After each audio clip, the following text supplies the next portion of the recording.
CH41 Arnav student. Mister Bhavesh, अगर आपका city bank में कोई जानकार हो तो मेरा सिटी बैंक में एक करंट खाता खुलवाना है, खुलवा देंगे?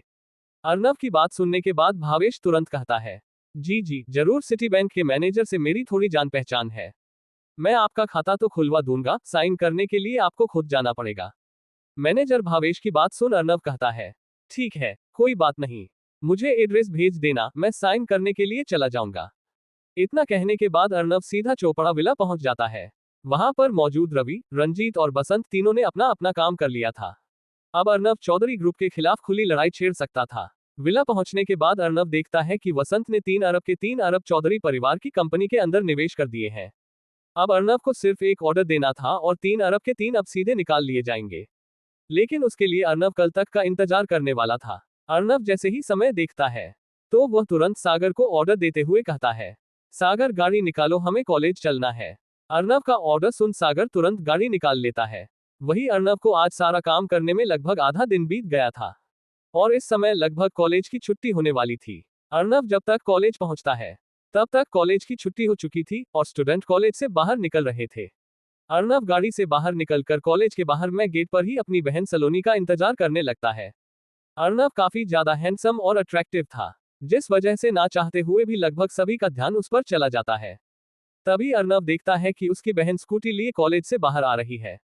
लेकिन अर्नव ये देखकर हैरान था कि उसकी बहन के पीछे 3 लग्जरी गाड़ी आ रही है। उनमें से एक गाड़ी की सनरूफ खुली हुई थी और उसके अंदर से एक हैंडसम लड़का बाहर निकले हुए था। उसे लड़के के लंबे बुरे रंग के बाल थे और उसने काफी स्टाइलिश कटिंग करवा रखी थी। उस लड़के के चेहरे पर हल्की हल्की दाढ़ी मूंछें आ रखी थी। उस लड़के ने एक ऑरेंज टी शर्ट डाल रखी थी और राइट हैंड में एक अजीब सा चौड़ा बैंड पहन रखा था और टी शर्ट के ऊपर से उसने स्काई ब्लू कलर की शर्ट डाल रखी थी और उसने शर्ट की स्लीव फोल्ड कर रखी थी, जिससे उसकी टी शर्ट की स्लीव दिखाई दे रही थी और लेफ्ट हैंड में चौड़े डायल वाली एनालॉग वॉच डाल रखी थी और उसके कलर करवाए हुए सभी ब्राउन बाल खड़े थे और उस लड़के ने अपने हाथों की उंगलियों में अंगूठी भी पहन रखी थी। उसे देखकर कोई भी बता सकता था कि वह लड़का छपरियों की लिस्ट में आता है। वह लड़का अपने अजीब से लहजे में गाड़ी के ऊपर से ही चिल्लाते हुए कहता है, हे ब्यूटीफुल, एक बार स्कूटी रोको तो, हम में कौन से कांटे लगे हैं? एक बार हमसे भी बात कर लो। कब तक यू स्कूटी पर घूमती रहोगी? एक बार हाँ तो करो, तुम्हें इन गाड़ियों में घुमाता हूँ। वह लड़का इस समय सलोनी को देखते हुए ये सब जोर जोर से कह रहा था। वही अर्नव भी उसे लड़के की आवाज को साफ साफ सुन पा रहा था। अर्नव भी समझ गया था कि पहले ही दिन सलोनी के पीछे बहुत से लड़के पड़ गए हैं। अर्नव को पता था कि उसकी बहन काफी सुंदर है, लेकिन उसने यह उम्मीद नहीं की थी कि पहले ही दिन कुछ इस तरह की हरकत कॉलेज में हो जाएगी। हालांकि अर्नव ने सलोनी को कहा था कि अगर कॉलेज में कुछ भी होता है तो वह उसे फोन कर सकती है, लेकिन शायद उसकी बहन से परेशान नहीं करना चाहती थी, इसीलिए उसने उसको फोन नहीं किया। भाई, कॉलेज के बाकी स्टूडेंट खड़े होकर इस दृश्य को देख रहे थे। वह लड़का कुछ इसी तरह के और कभी कभी घटिया कमेंट्स भी सलोनी पर पास कर रहा था, जिस वजह से अब अर्नव को उस लड़के पर गुस्सा आ रहा था। अर्नव अपने राइट हैंड को उठाते हुए अपनी गर्दन को पीछे से रगड़ने लग जाता है।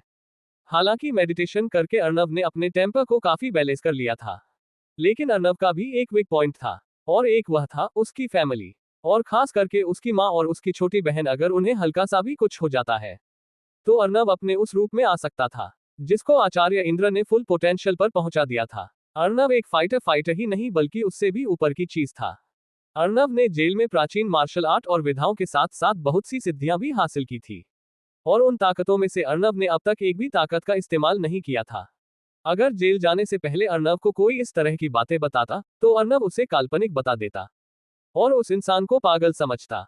अर्नव को पहले इन सभी चीजों पर बिल्कुल भी विश्वास नहीं था, लेकिन आज वह उस तरह की शक्तियों का खुद भी स्वामी था। अर्नव अपनी फिजिकल स्ट्रेंथ का इस्तेमाल करके ही एक ह्यूमन को सरपास करके सुपर ह्यूमन बन चुका था, लेकिन अर्नव अपनी उन शक्तियों का भी इस्तेमाल कर ले तो वह सुपर ह्यूमन को भी सरपास करके डिवाइन यानी कि दिव्य पुरुष बन सकता था।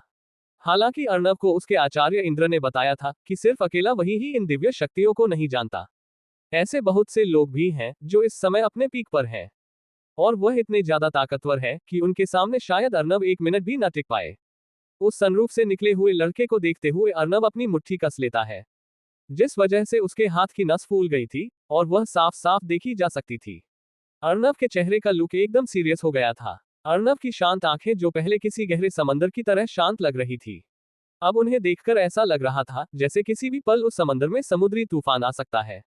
सागर भी इस समय गाड़ी से बाहर निकला हुआ था और वह जैसे ही अर्नब को देखता है तो वह एकदम सहम जाता है, क्योंकि अर्नब की आईब्रो इस समय सिकुड़कर बिल्कुल करीब आ चुकी थी और उसकी आंखें इस समय किसी खूंखार जानवर के जैसी लग रही थी। इस समय अर्नब की आंखें रंजीत राणा की गोरिल्ला के जैसी आंखों से भी ज्यादा भयानक लग रही थी।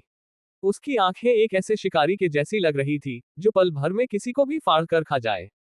अर्नब तुरंत अपने कदम आगे बढ़ाता है। अर्नब इस समय अपनी फिजिकल स्ट्रेंथ के पूरे पीक पर आ चुका था, जिस वजह से अर्नब जैसे ही अपना कदम आगे रखता है तो कंक्रीट जमीन में दरारें आ गई थी। सागर जब जमीन को देखता है तो उसका गला सूख गया था।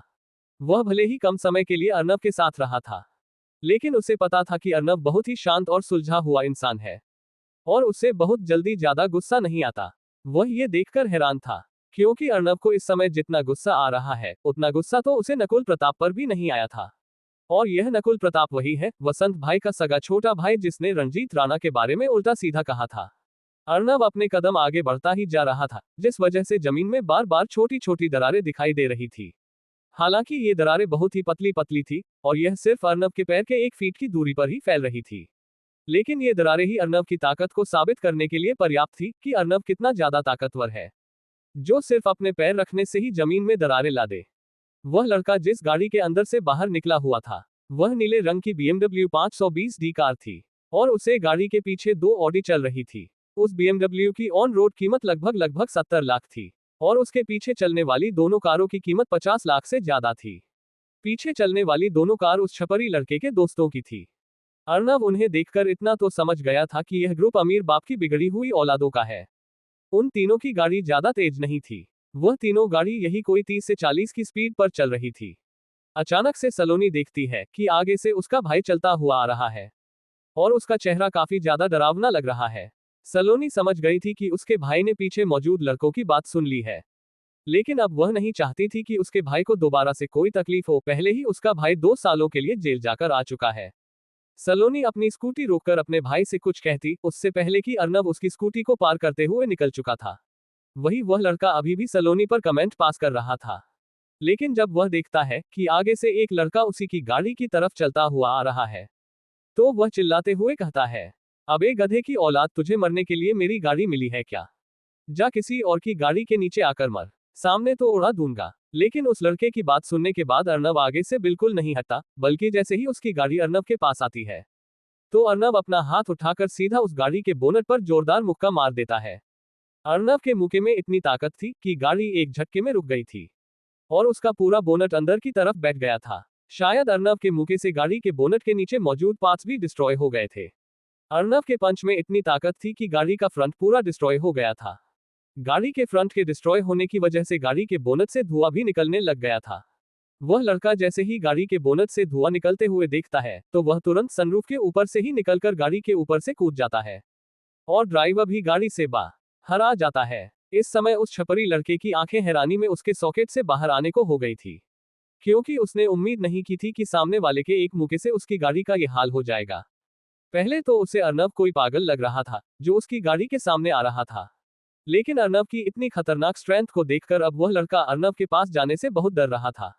वहां पर मौजूद सभी स्टूडेंट ये देखकर हैरान थे कि कोई इंसान इतना ज्यादा पावरफुल भी हो सकता है, जो एक गाड़ी को सिर्फ अपने एक पंच से इतना डैमेज कर सकता है। उन्हें अर्नब कोई इंसान नहीं बल्कि सुपरमैन लग रहा था। वहीं उन सभी से उल्टा सलोनी का मुंह हैरानी में खुला हुआ था। उसे विश्वास नहीं हो रहा था कि उसका भाई इतना ज्यादा पावरफुल है, जो सिर्फ अपने एक मुक्के से एक गाड़ी तक को डिस्ट्रॉय कर सकता है। वही अर्नब उस छपरी लड़के की गाड़ी को बर्बाद करने के बाद उसकी तरफ अपनी खतरनाक निगाहों से देखते हुए गंभीरता से कहता है, अपनी जुबान को कंट्रोल में रखा कर, वरना अगली बार यह मुक्का तेरी गाड़ी की जगह तेरे थोबड़े पर पड़ेगा। जा जल्दी जा, अब उस लड़की से माफी मांग, वरना मेरा दूसरा मुक्का तेरे थोबड़े का नक्शा बिगाड़ने के लिए तैयार है। वह छपरी लड़का जैसे ही अर्नब की खतरनाक आवाज को सुनता है तो वह अपने थूक को निगलते हुए अपनी गर्दन हिलता है और तुरंत दौड़ते हुए सलोनी के पास जाता है और उसके पैर पकड़ लेता है। सलोनी भी अब तक अपनी स्कूटी रोककर नीचे उतर चुकी थी। क्या इस लड़के की माफी सुनकर अर्नब और सलोनी इसे माफ कर देंगे? आखिर कौन है ये लड़का, या फिर इस लड़के के साथ आएगी अर्नब की जिंदगी में एक और नई मुसीबत? इन सभी सवालों के बारे में जानने के लिए बने रहे हमारे साथ और पढ़ते रहिए। Arnav the king of mafia सिर्फ और सिर्फ पॉकेट एफएम नॉवल पर। CH42 नारा फैमिली यंग मास्टर। वही अर्नव उस छपरी लड़के की गाड़ी को बर्बाद करने के बाद उसकी तरफ अपनी खतरनाक निगाहों से देखते हुए गंभीरता से कहता है, अपनी जुबान को कंट्रोल में रखा कर, वरना अगली बार यह मुक्का तेरी गाड़ी की जगह तेरे थोबड़े पर पड़ेगा। जा जल्दी जा, अब उस लड़की से माफी मांग, वरना मेरा दूसरा मुक्का तेरे थोबड़े का नक्शा बिगाड़ने के लिए तैयार है। वह छपरी लड़का जैसे ही अर्नव की खतरनाक आवाज को सुनता है तो वह अपने थूक को निगलते हुए अपनी गर्दन हिलता है और तुरंत दौड़ते हुए सलोनी के पास जाता है और उसके पैर पकड़ लेता है। सलोनी भी अब तक अपनी स्कूटी रोककर नीचे उतर चुकी थी। वह लड़का तुरंत सलोनी के दोनों पैरों को जोर से पकड़ लेता है और लगभग अपनी जान की भीख मांगते हुए कहता है, बहन बहन मुझे माफ कर दो, मुझे आपसे इस तरह से बातें नहीं करनी थी। प्लीज बहन मुझे माफ कर दो। प्लीज बहन सर से बोलो ना कि मुझे जाने दे। मैं आगे से कभी भी आपसे कुछ नहीं कहूंगा। उस लड़के को इतनी बुरी तरह से अपने पैर पकड़कर गिड़गिड़ाते देखकर सलोनी हैरान थी।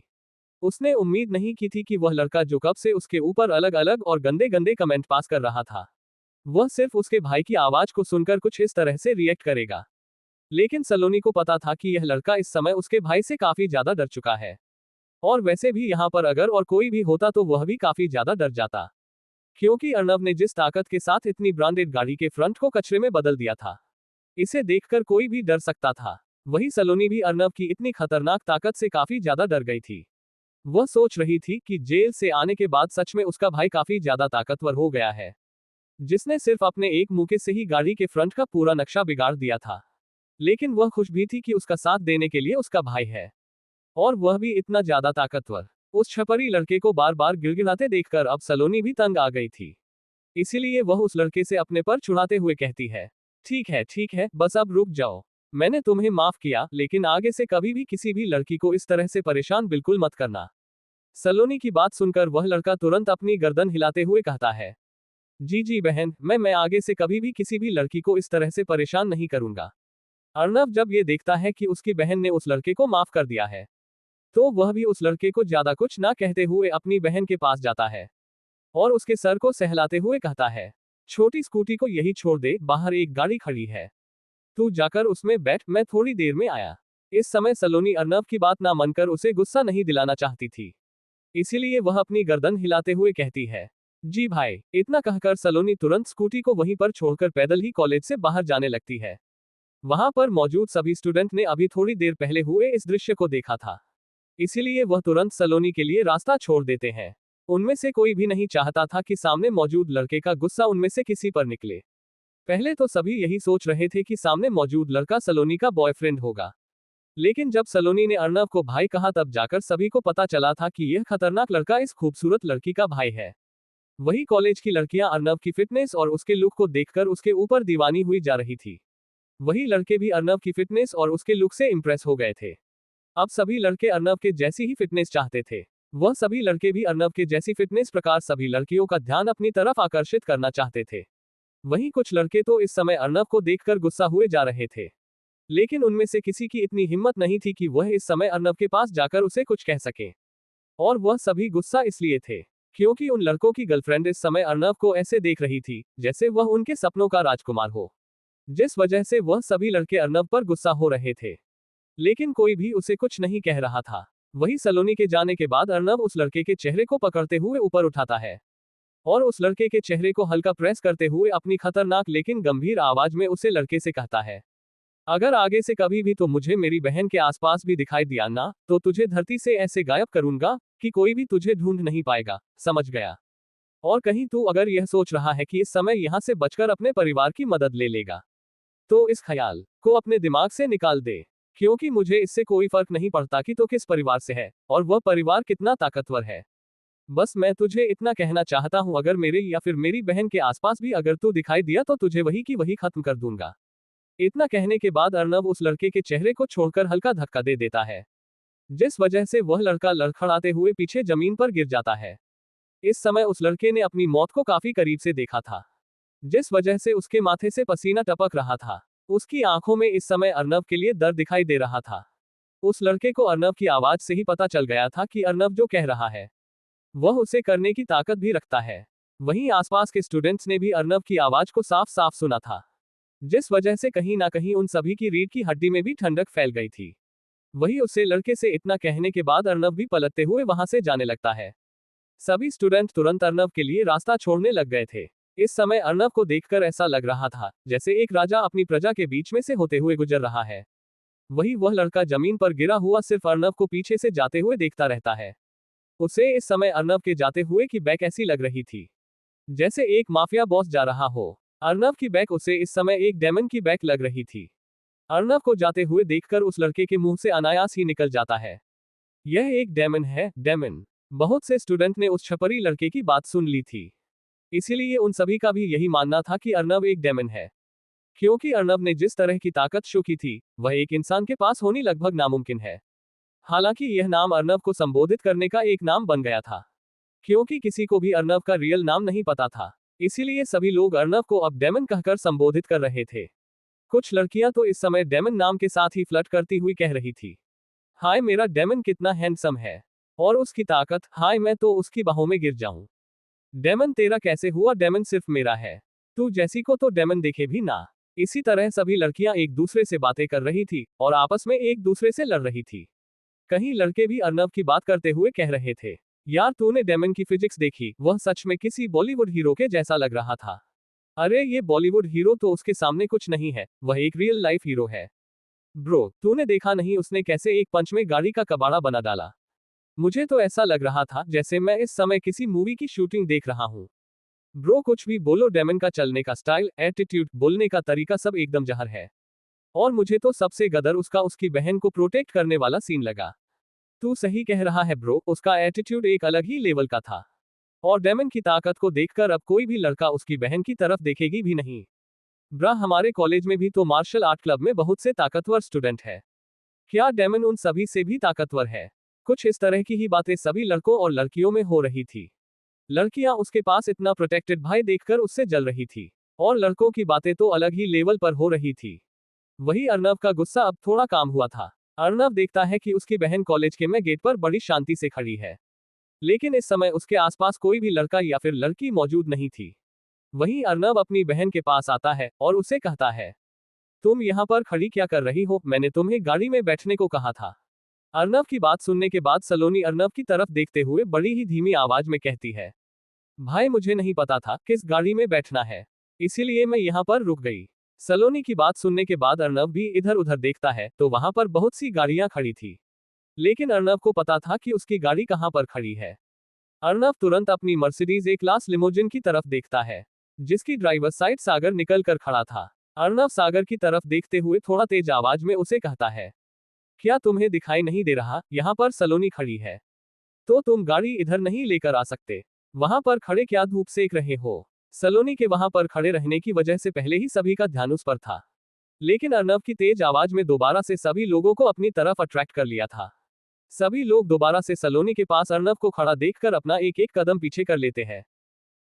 वही सागर तुरंत अर्नव की बात सुनकर गाड़ी में बैठता है और गाड़ी को स्टार्ट करते हुए अर्नव के पास लेकर आता है।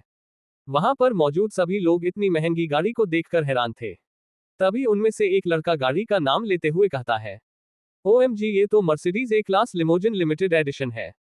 भले ही यह गाड़ी 57 लाख की है, लेकिन ये गाड़ी स्पोर्ट्स और लग्जरी का मिक्स है, और इस गाड़ी में बहुत से कस्टमाइजेशन भी हो रखे हैं, जिससे ये गाड़ी लगभग 70 लाख की है। मतलब हम अब तक जिस लड़की को उसकी स्कूटी से मिडिल क्लास का समझ रहे थे, वह लड़की मिडिल क्लास से न होकर बल्कि एक रिच फैमिली से है। उस लड़के की बात सुन उसके पास मौजूद दूसरा लड़का सामने मौजूद गाड़ी को देखते हुए उस लड़के से पूछता है, भाई अगर ये लड़का और लड़की रिच फैमिली से है तो ये किस फैमिली से होंगे? क्योंकि इस लड़की का एडमिशन हमारी ही क्लास में हुआ है, और इस लड़की का सरनेम सिंह है। आखिर हरियाणा में कौन सी सिंह फैमिली आ गई जो इतनी ताकतवर है कि नारा फैमिली के यंग मास्टर वासु नारा को धमका सकती है? वासु नारा को धमकाना मतलब पूरी नारा फैमिली को नाराज करना। क्या सच में हरियाणा में कोई ऐसी फैमिली है जो नारा फैमिली को धमका सकती है? भाई मुझे तो नहीं लगता। मुझे तो लगता है इस लड़के ने जोश जोश में आकर कोई बड़ा ही गलत फैसला उठा लिया। अब इसको और इसकी फैमिली को नारा फैमिली का गुस्सा झेलना पड़ेगा। इस लड़के की बात सुन तीसरा लड़का भी एक लंबी गहरी सांस छोड़ते हुए कहता है, भाई कुछ कहो, इस लड़के में हिम्मत और ताकत कूट कूट कर भरी हुई है, जो इसने सिर्फ अपने एक मुक्के में गाड़ी का चूरमा बना दिया। और रही बात इस लड़के और इसके परिवार की, तो मुझे लगता है कि इस लड़के का परिवार कोई छिपा हुआ परिवार है, जिसके बारे में शायद हमें नहीं पता, लेकिन इसकी ताकत बहुत ज्यादा है। इस लड़के की बात से सहमति जताते हुए पहले वाला कहता है, तू सही कह रहा है भाई, मुझे भी यही लगता है कि यह बहुत ही ताकतवर फैमिली से आता है, जिसका बैकग्राउंड शायद कोई नहीं जानता। खैर, हमें इसके बीच में नहीं पड़ना चाहिए, क्योंकि अब ये लड़ाई इस लड़के और नारा फैमिली के बीच होने वाली है।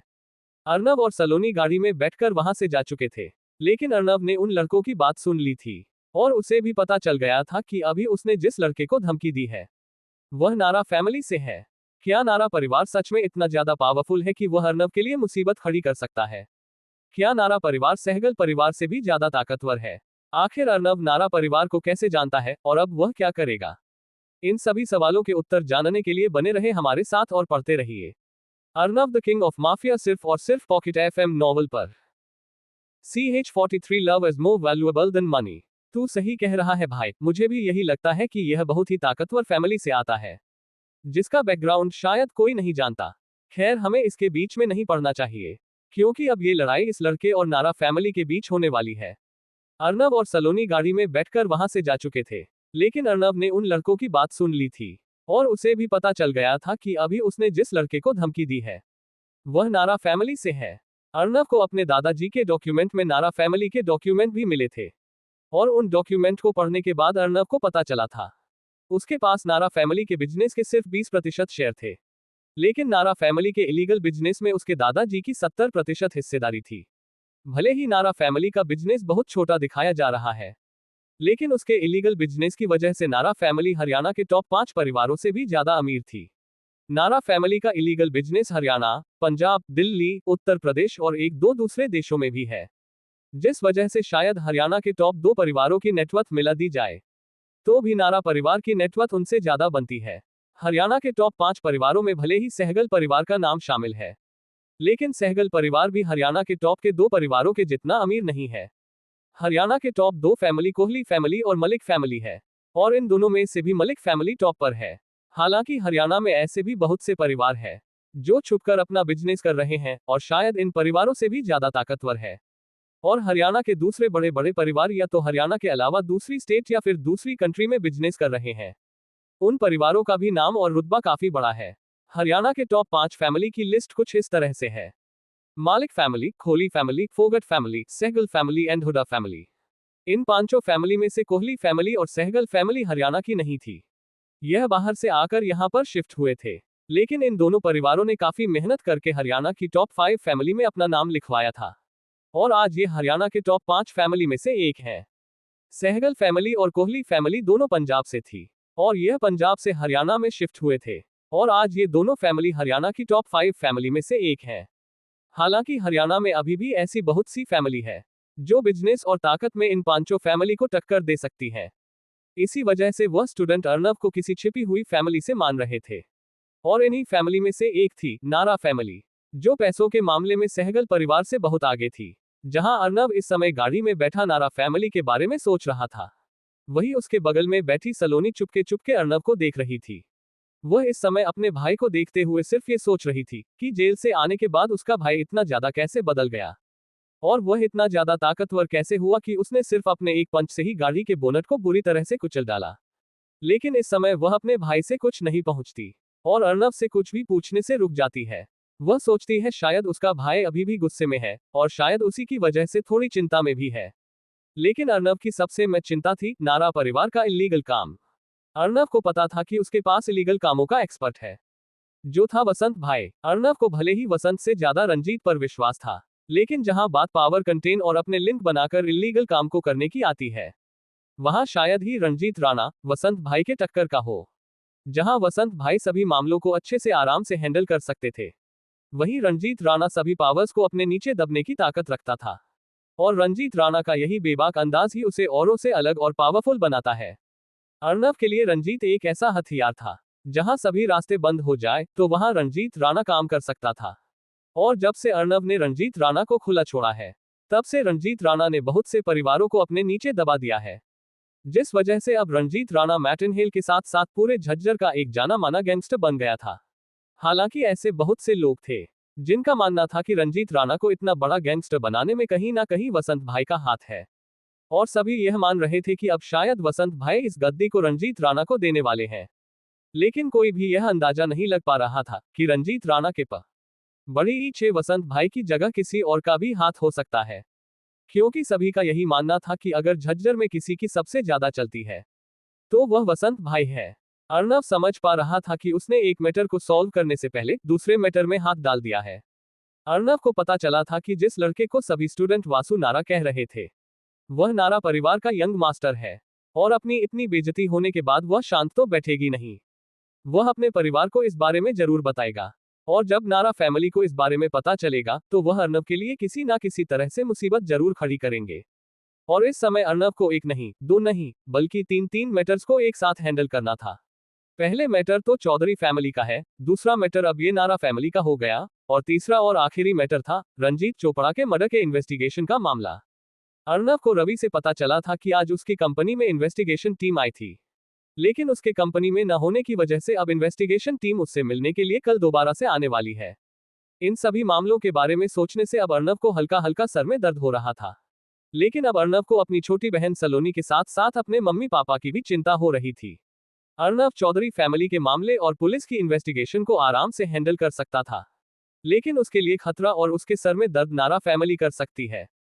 क्योंकि नारा फैमिली का मोस्टली बिजनेस इलीगल कामों का था, इसलिए उन्हें बिल्कुल भी फर्क नहीं पड़ता था कि अपने बिजनेस को बचाने के लिए उन्हें कितने लोगों की जान लेनी पड़े, और उसमें भले ही बच्चे हो, बुजुर्गों हो या फिर महिलाएं हो। इसी कारण से अब अर्नव को अपने परिवार की सेफ्टी के लिए थोड़ा डर लग रहा था। थोड़ी देर तक कुछ सोचने के बाद अर्नव फैसला कर लेता है कि वह अब या तो अपनी फैमिली को चोपड़ा विला लेकर आ जाएगा, और अगर उसके मम्मी पापा नहीं मानते हैं तो वह गांव में ही एक अच्छा सा घर बनाकर अपने मम्मी पापा की सिक्योरिटी को बढ़ा देगा। और अर्नव ये भी फैसला लेता है कि सलोनी अब से अकेली स्कूटी पर कॉलेज नहीं जाएगी। भले ही अर्नव ने भी इसी कॉलेज में एडमिशन करवा रखा हो, लेकिन क्या पता उसे कब कॉलेज की छुट्टी करनी पड़ जाए। इसीलिए अब अर्नव सलोनी की भी सिक्योरिटी बढ़ाने वाला था, और उसके लिए अच्छे 2 बॉडीगार्ड को हायर करने वाला था। अर्नव का पहला मन तो यही किया कि वह सागर को ही सलोनी के साथ छोड़ दे, लेकिन अर्नव फिर इस थॉट को अपने दिमाग से निकाल देता है, और वह सलोनी की सिक्योरिटी के लिए अच्छे फाइटर ढूंढने का मन बना लेता है। अर्नव जब इन सभी मैटर के बारे में सोच रहा था, तब तक गाड़ी गांव में आकर उसके घर के सामने रुक गई थी। इसके बाद अर्नव और सलोनी दोनों घर के अंदर दाखिल होते हैं। सलोनी और अर्नव को एक साथ घर में आते देखकर उनकी मम्मी मीना तुरंत उनके लिए खाना लगा देती है, और वह जैसे ही अर्नव को देखते हैं तो वह उसे देखकर समझ गई थी कि अर्नव जरूर ही किसी परेशानी में है। तो वह तुरंत अपने बेटे अर्नव के पास जाकर बैठ जाती है, और अर्नव के सर को सहलाते हुए बड़े प्यार से पूछती है, बेटा क्या हुआ, तू इतना गुमसुम क्यों बैठा है और किस सोच में डूबा हुआ है। अपनी मम्मी के स्पर्श और आवाज को सुनकर अर्नव तुरंत वर्तमान में आता है, लेकिन वह अपनी बात बताते हुए अपनी मम्मी को परेशान नहीं करना चाहता था। इसीलिए वह अगले ही पल अपने चेहरे पर स्माइल लाते हुए अपनी मम्मी से कहता है, क्या हुआ मम्मी, आप इस तरह से क्यों बातें कर रही हो। मुझे तो कुछ नहीं हुआ, मैं तो बस थोड़ा बिजनेस की टेंशन में था। अर्नव ने सरासर अपनी मम्मी से झूठ कहा था। वहीं अर्नव की मम्मी भी उसको देखकर समझ गई थी कि अर्नव सच नहीं बोल रहा है, लेकिन वह उसे फोर्स नहीं करती, बस अपने चेहरे पर भी हल्की स्माइल के साथ अर्नव को समझाते हुए कहती है, बेटा मुझे काफी खुशी है कि तू अपने जीवन में प्रगति कर रहा है, लेकिन मैं तुझे बता देती हूँ, जैसे जैसे हम ऊपर जाते हैं तो हमारे जीवन में परेशानियां भी उतनी ही आती हैं। क्योंकि वह जो ऊपर बैठा है ना, वह ये देखना चाहता है कि मैंने जिस इंसान को चुना है, क्या वह इन चुनौतियों का सामना करके आगे बढ़ सकता है। क्या मैंने उसको जिस काम के लिए चुना है वह उसके लिए तैयार है या नहीं। इसीलिए तेरे जीवन में चुनौतियां तो आएंगी, लेकिन अपना धैर्य कभी मत खोना। ये भगवान ने जो हमारे अंदर दिमाग डालकर भेजा है ना, ये हर मुसीबत का हल निकाल सकता है। बस जरूरत है तो हमें शांति से एकाग्र करके अपने लक्ष्य के बारे में सोचना। जब तुम अपने लक्ष्य के बारे में सोचोगे तब तुम्हारा दिमाग खुद ब खुद इस चुनौती का हल निकालने लग जाएगा। बस उसके लिए हमें किस चीज की जरूरत होती है। अपनी बात खत्म करने के बाद अर्नव की मम्मी आखिर में अर्नव से एक सवाल कर देती है। अर्नव भी अपनी मम्मी की बात सुनकर मुस्कुरा देता है और अपनी मम्मी के सवाल का जवाब देते हुए कहता है, धैर्य, शांति और एकाग्रता की। अर्नव की बात सुन उसकी मम्मी मुस्कुराते हुए अर्नव के चेहरे को एक तरफ से पुचकारते हुए कहती है, तूने बिल्कुल सही कहा मेरे बेटे, और हाँ मैं तुझे एक बात और कहना चाहती हूँ, तेरे जीवन में एक ना एक ऐसा व्यक्ति होना चाहिए, इससे तू अपने मन की छोटी से छोटी और बड़ी से बड़ी बात आराम से कह सके। और इस संसार में सब कुछ पैसा ही नहीं है, बल्कि भगवान ने एक ऐसी चीज बनाई है जो इस पैसे से भी ज्यादा कीमती है, और वह है प्यार। और तूने ये कहावत तो सुनो ही होगी कि हमेशा एक कामयाब इंसान के पीछे एक औरत का हाथ होता है। और यह कहावत सिर्फ कहने के लिए ही नहीं बल्कि हकीकत में भी है। हमारे भगवान भी खुद उनकी अर्धांगिनी के बिना अधूरे हैं। जैसे गौरी शंकर, लक्ष्मी नारायण, राधा कृष्ण, शिव पार्वती, राम सीता। इसलिए तुम्हारे जीवन में एक अच्छे जीवन साथी का होना बहुत जरूरी होता है। अपनी मम्मी की बात सुनने के बाद अर्नव समझ गया था कि उसे इतना ज्यादा टेंशन में नहीं होना चाहिए, बल्कि शांति से इस मामले के बारे में सोचना चाहिए। और वह अपनी मम्मी की बाद में कही गई बातों के बारे में भी अच्छे से समझ पा रहा था। अर्नव कोई छोटा बच्चा नहीं रहा था, इसीलिए वह अपनी मम्मी के शब्दों के पीछे के अर्थ को अच्छे से समझ पा रहा था। इनडायरेक्ट वे में उसकी मम्मी कह रही थी कि उसे अपने जीवन का नया अध्याय शुरू करना चाहिए और एक अच्छे जीवन साथी का चयन करना चाहिए। अर्नव भी समझ पा रहा था कि उसकी मम्मी सीधा कान पकड़ने की जगह गर्दन के पीछे से हाथ से कान पकड़ रही है।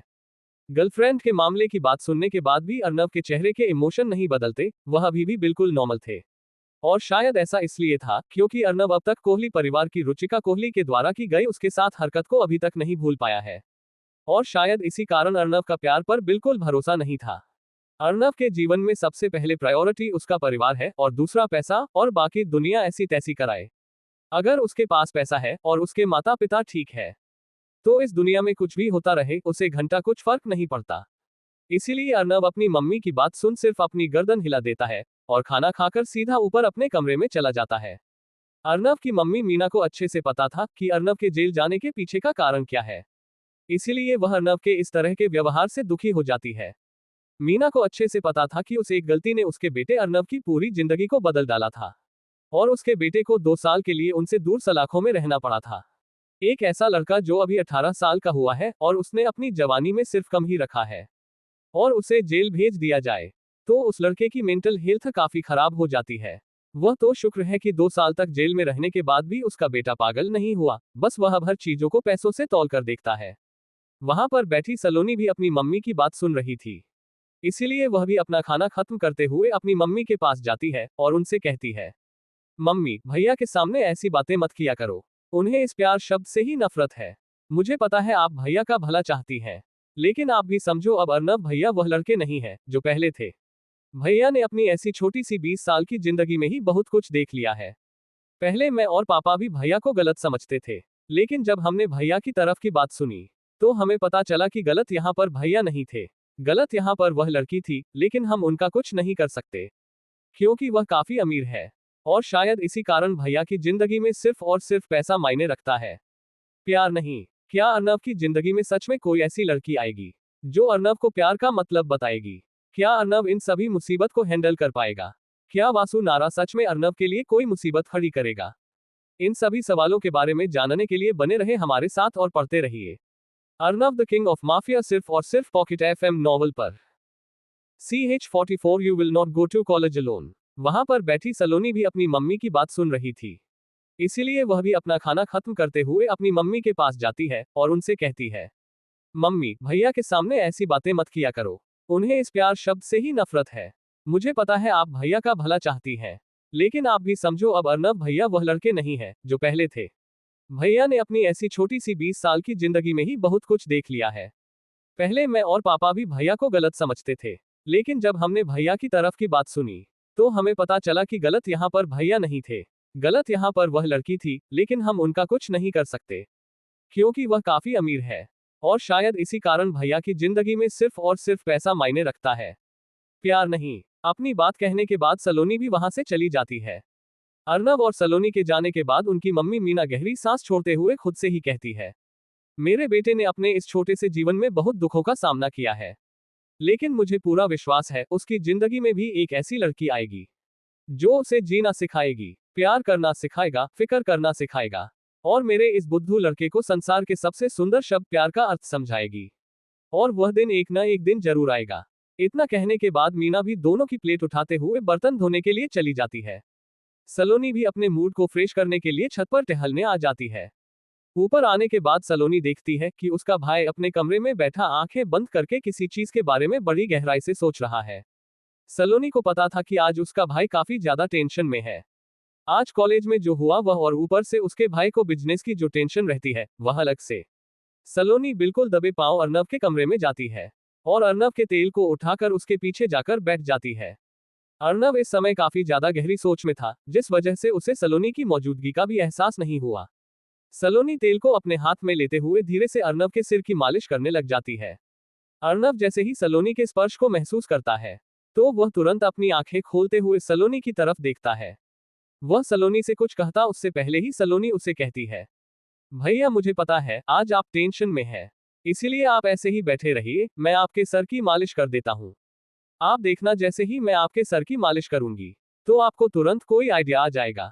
सलोनी की बातें सुनकर और उसके चेहरे को देखकर अर्नव उसे कुछ नहीं कहता, वह दोबारा से अपनी गर्दन सीधी कर लेता है और अपनी आंखें बंद करके बैठ जाता है। अपने भाई को चुपचाप अपनी बात मानते देखकर सलोनी के चेहरे पर एक मुस्कान आ जाती है। सलोनी को पता था कि उसका भाई कितना ज्यादा ताकतवर है और उसने यह आज कॉलेज में देखा भी था। इसी वजह से सलोनी अपने भाई को चुपचाप अपनी बात मानते देखकर थोड़ी हैरान भी थी, लेकिन उससे ज्यादा वह खुश थी, क्योंकि उसके पास एक ऐसा भाई था जो हमेशा उसके साथ खड़ा रहेगा। आज कॉलेज में जब सलोनी ये देख रही थी कि बहुत सी लड़कियां उसे देखकर जल रही है, तो उसे अच्छा लग रहा था कि उसके पास एक ऐसा भाई है। इसके बाद सलोनी नारियल तेल से अपने भाई के सिर की मालिश कर देती है। मालिश के वजह से अर्नव को भी टेंशन से काफी रिलीफ मिला था। सलोनी के मालिश करने से अब अर्नव को एकदम हल्का महसूस हो रहा था। मालिश हो जाने के बाद अर्नव धीरे से अपनी आंखें खोलता है और अपनी गर्दन को पीछे की तरफ घुमाते हुए अर्नव सलोनी से पूछता है, सलोनी चल बता क्या चाहिए तुझे। अर्नव की बात सुनने के बाद सलोनी बच्चों की तरह अपना मुंह फुलाते हुए अर्नव से कहती है, क्या भाई आपको सच में लगता है मैं यहाँ पर आपसे कुछ लेने आई हूँ? अगर मुझे कुछ चाहिए होगा तो मैं आपसे सीधे सीधे भी मांग सकती हूँ। मुझे आपको इस तरह से मक्खन लगाने की कोई जरूरत नहीं है। वह तो आज आप मुझे कुछ थोड़े ज्यादा ही टेंशन में दिखे, इसलिए मैंने आपकी मालिश कर दी। सलोनी की बात सुनने के बाद अर्नव पूरी तरह से सलोनी की तरफ मुड़ जाता है और सलोनी के सर को सहलाते हुए कहता है, तूने सही कहा, तुझे मुझे मक्खन लगाने की कोई जरूरत नहीं है। तुझे जो कुछ भी चाहिए तो सीधे आकर मुझसे मांग सकती है। मेरे पास जो कुछ भी है सब कुछ तेरा। तुझे अगर किसी भी चीज की जरूरत हो तो मुझसे पूछने की कोई जरूरत नहीं है, तो सीधा उस चीज को ले सकती है।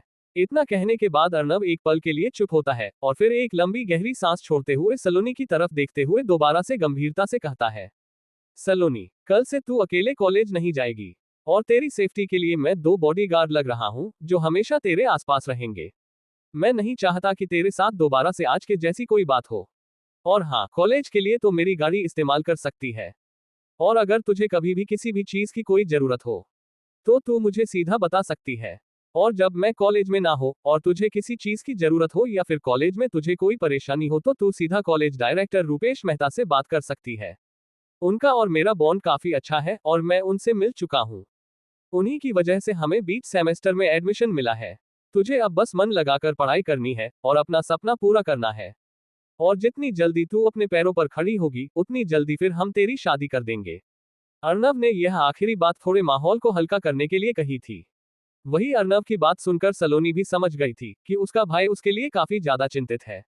लेकिन अपने भाई की आखिरी वाली बात सुनकर सलोनी किसी छोटे बच्चों की तरह अपना चेहरा बनाते हुए अर्नव को मुक्के मारने लग जाती है। हालांकि सलोनी के मुक्कों से अर्नव को कुछ नहीं हो रहा था, लेकिन फिर भी वह उनसे बच रहा था। थोड़ी देर तक अर्नव और सलोनी एक दूसरे के साथ ऐसे ही गुत्थम गुत्था करते हैं। अपनी बहन से लड़ते वक्त अर्नव की सारी टेंशन छूमंतर हो गई थी और उसका दिमाग अपनी पहले वाली शांत सिचुएशन में पहुंच गया था। अब अर्नव काफी क्लियर सोच पा रहा था कि उसे क्या करना है। तीनों मामलों को निपटाने के लिए अर्नव के दिमाग में एक प्लान आ चुका था। लेकिन अगले ही पल अर्नव को Indian national bank manager Bhavesh का कॉल आता है। अर्नव जैसे ही भावेश की कॉल को उठाता है तो भावेश दूसरी तरफ से अर्नव को बताता है, मिस्टर अर्नव आपके कहे अनुसार मैंने आपका सिटी बैंक में करंट अकाउंट खुलवा दिया है। आपको बस अब बैंक में जाकर अपने साइन करने हैं। तो आप मुझे बता दीजिए आप बैंक में आज जाएंगे या फिर कल जाएंगे। लेकिन जाने से पहले आप मुझे बता दीजिएगा, मैं भी आपके साथ चल पड़ूंगा जिससे आपको कोई तकलीफ ना उठानी पड़े। बैंक मैनेजर भावेश की बात सुनने के बाद अर्नव टाइम देखता है। टाइम इस समय 6 बजे हुए थे, इसलिए अर्नव सोचता है क्यों ना बैंक का काम आज ही कर लिया जाए। इसलिए वह तुरंत बैंक मैनेजर से कहता है, मैं अभी आ रहा हूं आपको पिक करने, आप तैयार रहना, हम अभी चलेंगे। अर्नव की बात सुन बैंक मैनेजर भावेश तुरंत कहता है, okay mister Arnav. Bank manager Bhavesh से बात करने के बाद अर्नव तुरंत सागर को घर के नीचे गाड़ी लाने को बोलता है और खुद भी घर से निकल पड़ता है। कुछ ही देर में सागर गाड़ी को घर के सामने लेकर आ चुका था। अर्नव गाड़ी में बैठ जाता है और तुरंत इंडियन नेशनल बैंक की तरफ जाने लगता है। वहीं दूसरी तरफ मैनेजर भावेश भी अपनी गाड़ी में बैठकर वहां से निकल चुके थे। टाइम बचाने के लिए मैनेजर भावेश अर्नव को दोबारा फोन करके कहता है कि वह एक लोकेशन पर मिलेंगे। अर्नव और मैनेजर भावेश दोनों ही बीच रास्ते में मिल जाते हैं। फिर मैनेजर भावेश अर्नव के साथ उसकी गाड़ी में बैठ जाता है। लेकिन मैनेजर भावेश अर्नव के साथ पीछे न बैठकर फ्रंट सीट पर बैठा था, क्योंकि उसे अच्छे से पता था कि उसकी इतनी औकात नहीं है कि वह अर्नव के साथ एक सीट पर बैठ सके। मैनेजर भावेश वसंत भाई से काफी ज्यादा डरता था और वसंत भाई इस लड़के के सामने अपनी गर्दन झुकाता है। इसी वजह से मैनेजर भावेश अर्नव के साथ नहीं बैठ सकता था। वहीं कुछ ही देर में अर्नव की गाड़ी सिटी बैंक की ब्रांच के सामने पहुंच जाती है। मैनेजर भावेश तुरंत गाड़ी से नीचे उतरते हैं और अर्नव को अपने साथ बैंक के अंदर लेकर चले जाते हैं। बैंक में काम करने वाले बहुत से लोग मैनेजर भावेश को अच्छे से जानते थे, इसीलिए कोई भी उन्हें नहीं रोकता। वही मैनेजर भावेश तुरंत अर्नव को सिटी बैंक के ब्रांच मैनेजर नीरज वर्मा के पास लेकर चले जाते हैं। सिटी बैंक का बैंक मैनेजर यही कोई 40 साल के करीब का था। मैनेजर की हाइट ज्यादा लंबी नहीं थी और वह थोड़ा मोटा भी था। मैनेजर ने एक मोटे लेंस का चश्मा लगा रखा था, जिस वजह से उसकी आंखें काफी छोटी दिखाई दे रही थी। अर्नव और मैनेजर भावेश उस आदमी के सामने बैठ जाते हैं। फिर मैनेजर भावेश मैनेजर नीरज वर्मा से कुछ बातें करता है और उसके बाद मैनेजर नीरज वर्मा खुद अर्नव से कुछ देर बातें करते हैं और सारी फॉर्मेलिटी पूरी कर लेते हैं। अर्नव के साइन की जहां जहां जरूरत थी वहां लेने के बाद अर्नव का बैंक अकाउंट सिटी बैंक में खुल जाता है। बैंक अकाउंट खुलने के तुरंत बाद अर्नव उसके पास अभी अभी आए सहगल परिवार से 40 अरब यान बड़ी 4000 करोड़ सिटी बैंक के अकाउंट में डाल देता है। जब मैनेजर नीरज वर्मा ये देखता है कि अर्नव ने बैंक अकाउंट ओपन होने के तुरंत बाद ही अकाउंट में 40 अरब डाल दिए हैं, तो वह भी समझ जाता है कि अर्नव कोई बहुत ही बड़ा इंसान है। इसके बाद मैनेजर नीरज वर्मा खुद अपने हाथों से अर्नव को एक नीले रंग का कार्ड देता है, जिसके ऊपर ब्लू सुप्रीम कार्ड लिखा हुआ था। अर्नव ने डॉक्यूमेंट में पढ़ा था कि यह ब्लू सुप्रीम कार्ड 20 अरब से 50 अरब तक की संपत्ति वालों को मिलता है। बैंक का सारा काम करने के बाद अर्नव और मैनेजर भावेश बैंक से निकल जाते हैं। मैनेजर भावेश का ड्राइवर पहले ही उसकी गाड़ी को वहां पर लेकर आ चुका था। फिर मैनेजर भावेश अपनी गाड़ी में बैठकर वहां से चले जाते हैं। इसके बाद अर्नव सोचता है कि उसके पास यह जितने भी पैसे हैं, ये सारे उसके दादाजी के हैं और उन्होंने बिजनेस के लिए ही इन पैसों को इकट्ठा किया है। इसीलिए अर्नव इन पैसों को अपने शौक पूरे करने में खर्च नहीं कर सकता था। और वैसे भी अर्नव के इंडियन नेशनल बैंक वाले अकाउंट में 13 करोड़ से थोड़े से ज्यादा पैसे थे। अर्नव अभी जवान था और उसके भी कुछ शौक थे और उसके बैंक अकाउंट में 13 करोड़ थे, लेकिन उसके शौक पूरे करने के लिए ये 13 करोड़ पर्याप्त नहीं थे। अब अर्नव अपने दम पर पैसे कमाने के बारे में सोचता है, जिससे वह अपने शौक पूरे कर सके। अर्नव गाड़ी में बैठा ये सभी सो रहा था, तभी उसकी नजर बाहर जाती है। तभी उस बाहर जेड स्टोन मार्केट दिखाई देती है। अर्नव सागर को तुरंत मार्केट की तरफ लेने को बोलता है। कुछ देर में सागर मार्केट के बिल्कुल पास पहुंच जाता है। अर्नव नहीं चाहता था कि सागर गाड़ी लेकर मार्केट के अंदर जाए, इसलिए वह सागर को मार्केट के बाहर ही गाड़ी खड़ी करने को बोल देता है। इसके बाद अर्नव और सागर दोनों ही पैदल ही मार्केट के अंदर जाने लगते हैं। इस समय 8 बजे हुए थे और 8 बजे के हिसाब से अंधेरा भी सही हो रखा था, लेकिन पूरी मार्केट में अलग अलग रंग बिरंगी लाइट लगा रखी थी, जिससे पूरी मार्केट जीवंत महसूस हो रही थी। अर्नव देखता है कि इस मार्केट में बहुत से लोग जेड पत्थर खरीदने आए हुए हैं। थोड़ी ही देर में अर्नव इतना तो समझ गया था कि यहाँ पर चालाकियां बहुत होती हैं। वह देख रहा था कि कैसे दुकानदार ग्राहकों को चूना लगा रहे हैं और सिर्फ गिने चुने ग्राहक ही दुकानदारों से ठीक ठाक मोल भाव कर पा रहे थे। अर्नव सभी दुकानों में देखते हुए आगे चल रहा था। अर्नव के साथ सागर भी उत्सुकता से दुकानों में इधर उधर देखते हुए चल रहा था। मार्केट को अच्छे से ऑब्जर्व करने के बाद अर्नव एक लंबी गहरी सांस लेता है और अपनी आंखें बंद कर लेता है। अपनी आंख बंद करने के बाद अर्नव अपनी दिव्य शक्तियों का इस्तेमाल करते हुए अपने शरीर की आध्यात्मिक ऊर्जा को चारों तरफ फैलाने लग जाता है। इसके बाद अर्नव एक दुकान में जाता है और दुकान के अंदर अपनी आध्यात्मिक ऊर्जा को फैलाने लग जाता है। उस दुकान का मालिक एक मोटा सेठ होता है। वह सेठ जब देखता है कि उसकी दुकान में एक ग्राहक आया है, तो वह अपने चेहरे पर मुस्कान के साथ अर्नव से कहता है, बच्चे क्या तुम भी यहाँ पर पत्थर खरीदने आए हो? अगर हाँ तो तुम इस शेल्फ में लगे हुए किसी भी पत्थर को चुन सकते हो। अगर तुम्हारी किस्मत अच्छी रही तो तुम्हें एक असली जेड पत्थर मिल जाएगा, वरना तुम्हें निराश होना पड़ेगा। वैसे तुम मेरी दुकान से जेड के साथ साथ और भी बहुत सी एंटीक चीजें खरीद सकते हो। क्या अर्नव इस दुकान से किसी चीज को खरीदेगा? क्या अर्नव की आध्यात्मिक ऊर्जा सच में एक असली जेड पत्थर को खोजने में सक्षम है? आखिर नारा फैमिली से निपटने के लिए अर्नव का दिमाग में क्या आइडिया आया है? इन सभी सवालों के उत्तर जानने के लिए बने रहे हमारे साथ और पढ़ते रहिए Arnav the king of mafia सिर्फ और सिर्फ पॉकेट एफएम नॉवल पर। CH45 expensive stone. मार्केट को अच्छे से ऑब्जर्व करने के बाद अर्नव एक लंबी गहरी सांस लेता है और अपनी आंखें बंद कर लेता है।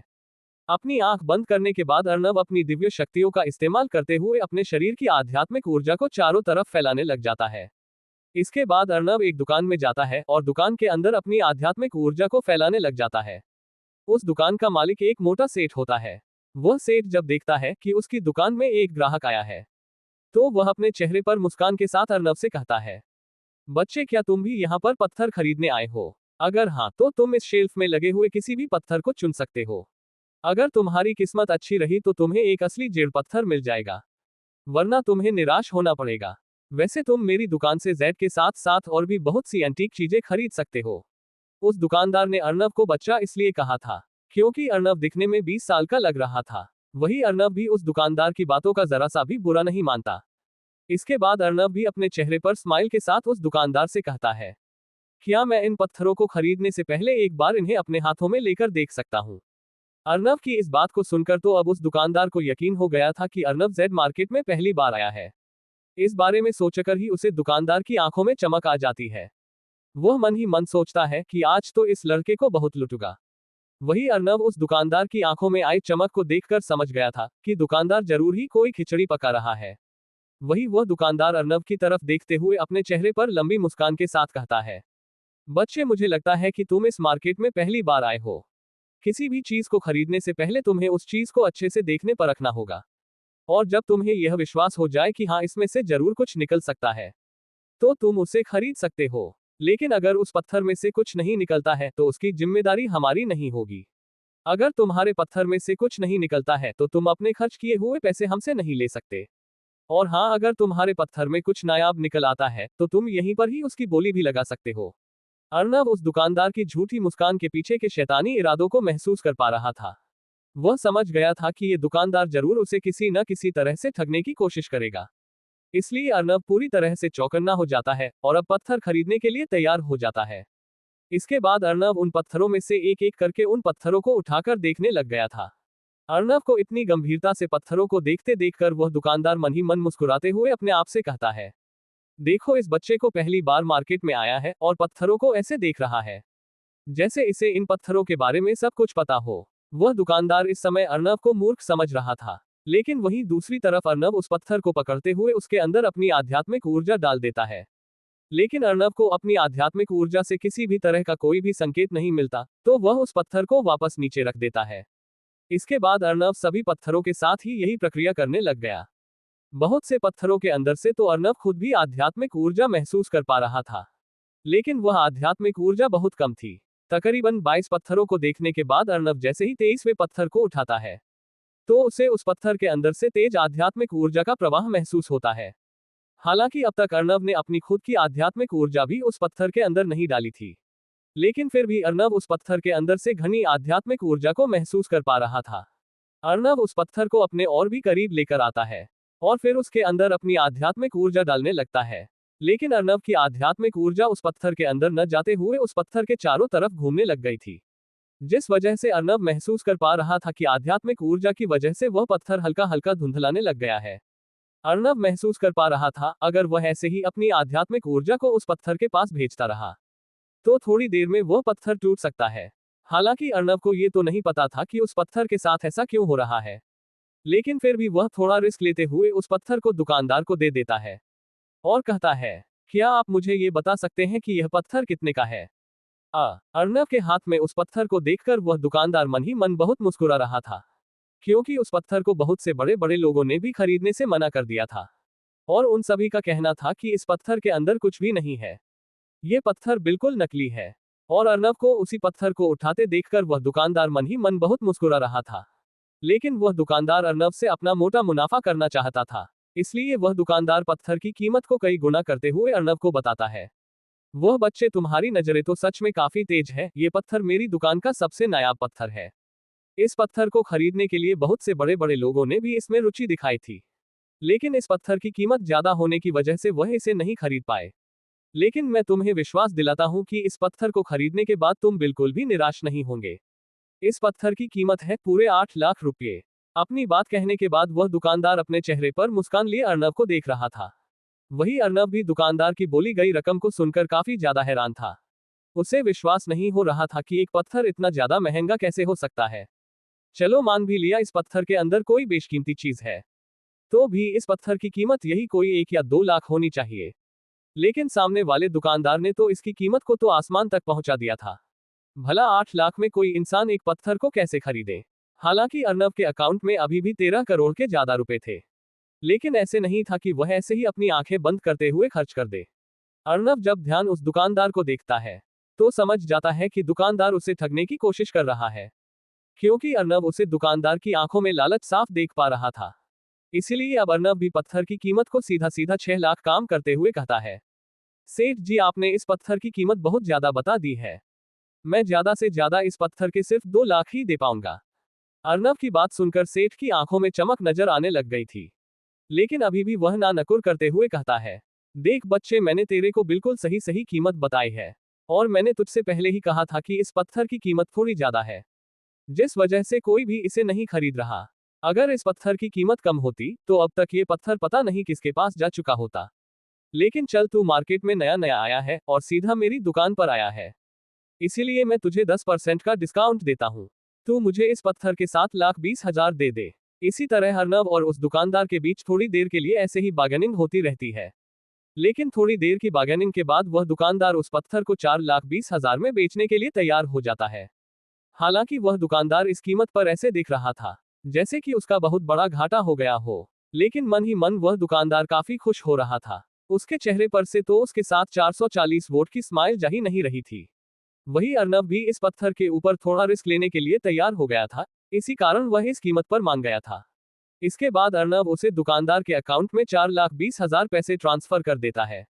पेमेंट होने के तुरंत बाद उसे दुकानदार के चेहरे पर एक बहुत ही लंबी चौड़ी मुस्कान आ गई थी। वह दुकानदार मन ही मन अपने आप से कह रहा था, ये लड़का तो सच में बहुत बड़ा चूरन निकला रे। एक मामूली से पत्थर को 4 लाख जैसी बड़ी रकम में खरीदने के लिए तैयार हो गया। मुझे तो आज इस लड़के से सीधा सीधा 3,80,000 का प्रॉफिट हो गया। कहाँ मैंने इस पत्थर को खरीदने के लिए 40,000 रुपये दिए थे, वहीं इस लड़के ने 4,20,000 निकाल दिए। क्या बात है, अगर इसके जैसे ग्राहक मेरे पास रोज आ जाए तो मेरी तो चांदी ही चांदी हो जाए। जहां वह दुकानदार अपने प्रॉफिट को देखकर काफी खुश था, वही अर्नब उस पत्थर को पकड़ते हुए घुमाने लग जाता है। थोड़ी देर तक उस पत्थर को पड़े रहने के बाद अर्नब दुकानदार से कहता है, मैं इस पत्थर को कटवाना चाहता हूँ, क्या आप इसे कटवा देंगे? अर्नब की बात सुन वह दुकानदार हाँ भरते हुए तुरंत अर्नब को पत्थर काटने वाले के पास लेकर जाता है। इस समय वह पत्थर काटने वाला पहले ही एक पत्थर को काट रहा था, और उस पत्थर काटने वाले व्यक्ति के पास एक मध्य अवस्था का आदमी खड़ा था। उस आदमी को देखकर साफ पता चल रहा था कि वह आदमी काफी पैसे वाला है, क्योंकि उस आदमी के बगल में 2 बाउंसर भी खड़े थे। वह आदमी उस पत्थर को बड़े ध्यान से देख रहा था। उस आदमी को देखकर साफ पता चल रहा था कि वह पत्थर काटने वाला इंसान जिसके पत्थर को काट रहा है, वह यही इंसान है। थोड़ी ही देर में वह पत्थर काटने वाला उस पत्थर को पूरी तरह से काटते हुए उस आदमी से कहता है, ऋषिकेश जी आपके तो इस पत्थर में तो एक नॉर्मल जेड पत्थर निकला। उस आदमी की बात सुन मध्य अवस्था का बूढ़ा आदमी जिसका नाम ऋषिकेश था, वह गहरी सांस छोड़ते हुए कहता है, खैर अब मैं भी क्या करूं, ये तो किस्मत का खेल है। कभी किस्मत अच्छी निकल आती है तो कभी खराब। ऋषिकेश का इतना कहने के तुरंत बाद दुकानदार आगे आते हुए कहता है, ऋषिकेश जी यह बात तो आपने बिल्कुल सच कही। आज मेरी दुकान में एक नौजवान लड़का आया है, देखते हैं उसकी किस्मत में क्या लिखा है। उस दुकानदार का इतना कहने के बाद सभी लोगों की नजर दुकानदार के बगल में खड़े लड़के पर जाती है। उस लड़के की उम्र को देखकर सभी हैरान थे, लेकिन अर्नब सभी को नजरअंदाज करते हुए उस पत्थर काटने वाले के पास जाता है और उसको वह पत्थर देते हुए कहता है, कृपया आप मेरे लिए इस पत्थर को काट देंगे। अर्नब की बात सुनने के बाद वह पत्थर काटने वाला एक बार तो अर्नब को ऊपर से लेकर नीचे तक देखता है, लेकिन फिर उसके हाथ से वह पत्थर ले लेता है और फिर वापस अपनी जगह पर जाकर उस पत्थर को बड़ी सावधानी से काटने लग जाता है। क्या अर्नब के इस खरीदे हुए पत्थर के अंदर से कोई अच्छा जेड निकलेगा, या फिर डूब जाएंगे अर्नब के पैसे? आखिर कौन है ये ऋषिकेश, और सब इसे कैसे जानते हैं? अर्नब की जिंदगी में अब क्या होने वाला है आगे? इन सभी सवालों के उत्तर जानने के लिए बने रहे हमारे साथ और पढ़ते रहिए Arnab the king of mafia, सिर्फ और सिर्फ पॉकेट FM नॉवल पर। CH46 imperial jade stone. Rishikesh ji, यह बात तो आपने बिल्कुल सच कही। आज मेरी दुकान में एक नौजवान लड़का आया है। देखते हैं उसकी किस्मत में क्या लिखा है। उस दुकानदार का इतना कहने के बाद सभी लोगों की नजर दुकानदार के बगल में खड़े लड़के पर जाती है। उस लड़के की उम्र को देखकर सभी हैरान थे, लेकिन अर्नब सभी को नजरअंदाज करते हुए उस पत्थर काटने वाले के पास जाता है और उसको वह पत्थर देते हुए कहता है, कृपया आप मेरे लिए इस पत्थर को काट देंगे। अर्नब की बात सुनने के बाद वह पत्थर काटने वाला अर्नब के हाथ से वह पत्थर ले लेता है और पत्थर काटने के लिए अपनी जगह पर जाकर बैठ जाता है और फिर बड़ी ही बारीकी से उस पत्थर को काटने लग जाता है। थोड़ी देर की मेहनत के बाद वह पत्थर काटने वाला पत्थर की एक लेयर को उतार देता है, लेकिन फिर कुछ ही देर में उसे पत्थर काटने वाले के हाथ कांपने लगा जाते हैं। उस पत्थर काटने वाले की इस हरकत को देखकर सभी हैरान हो जाते हैं।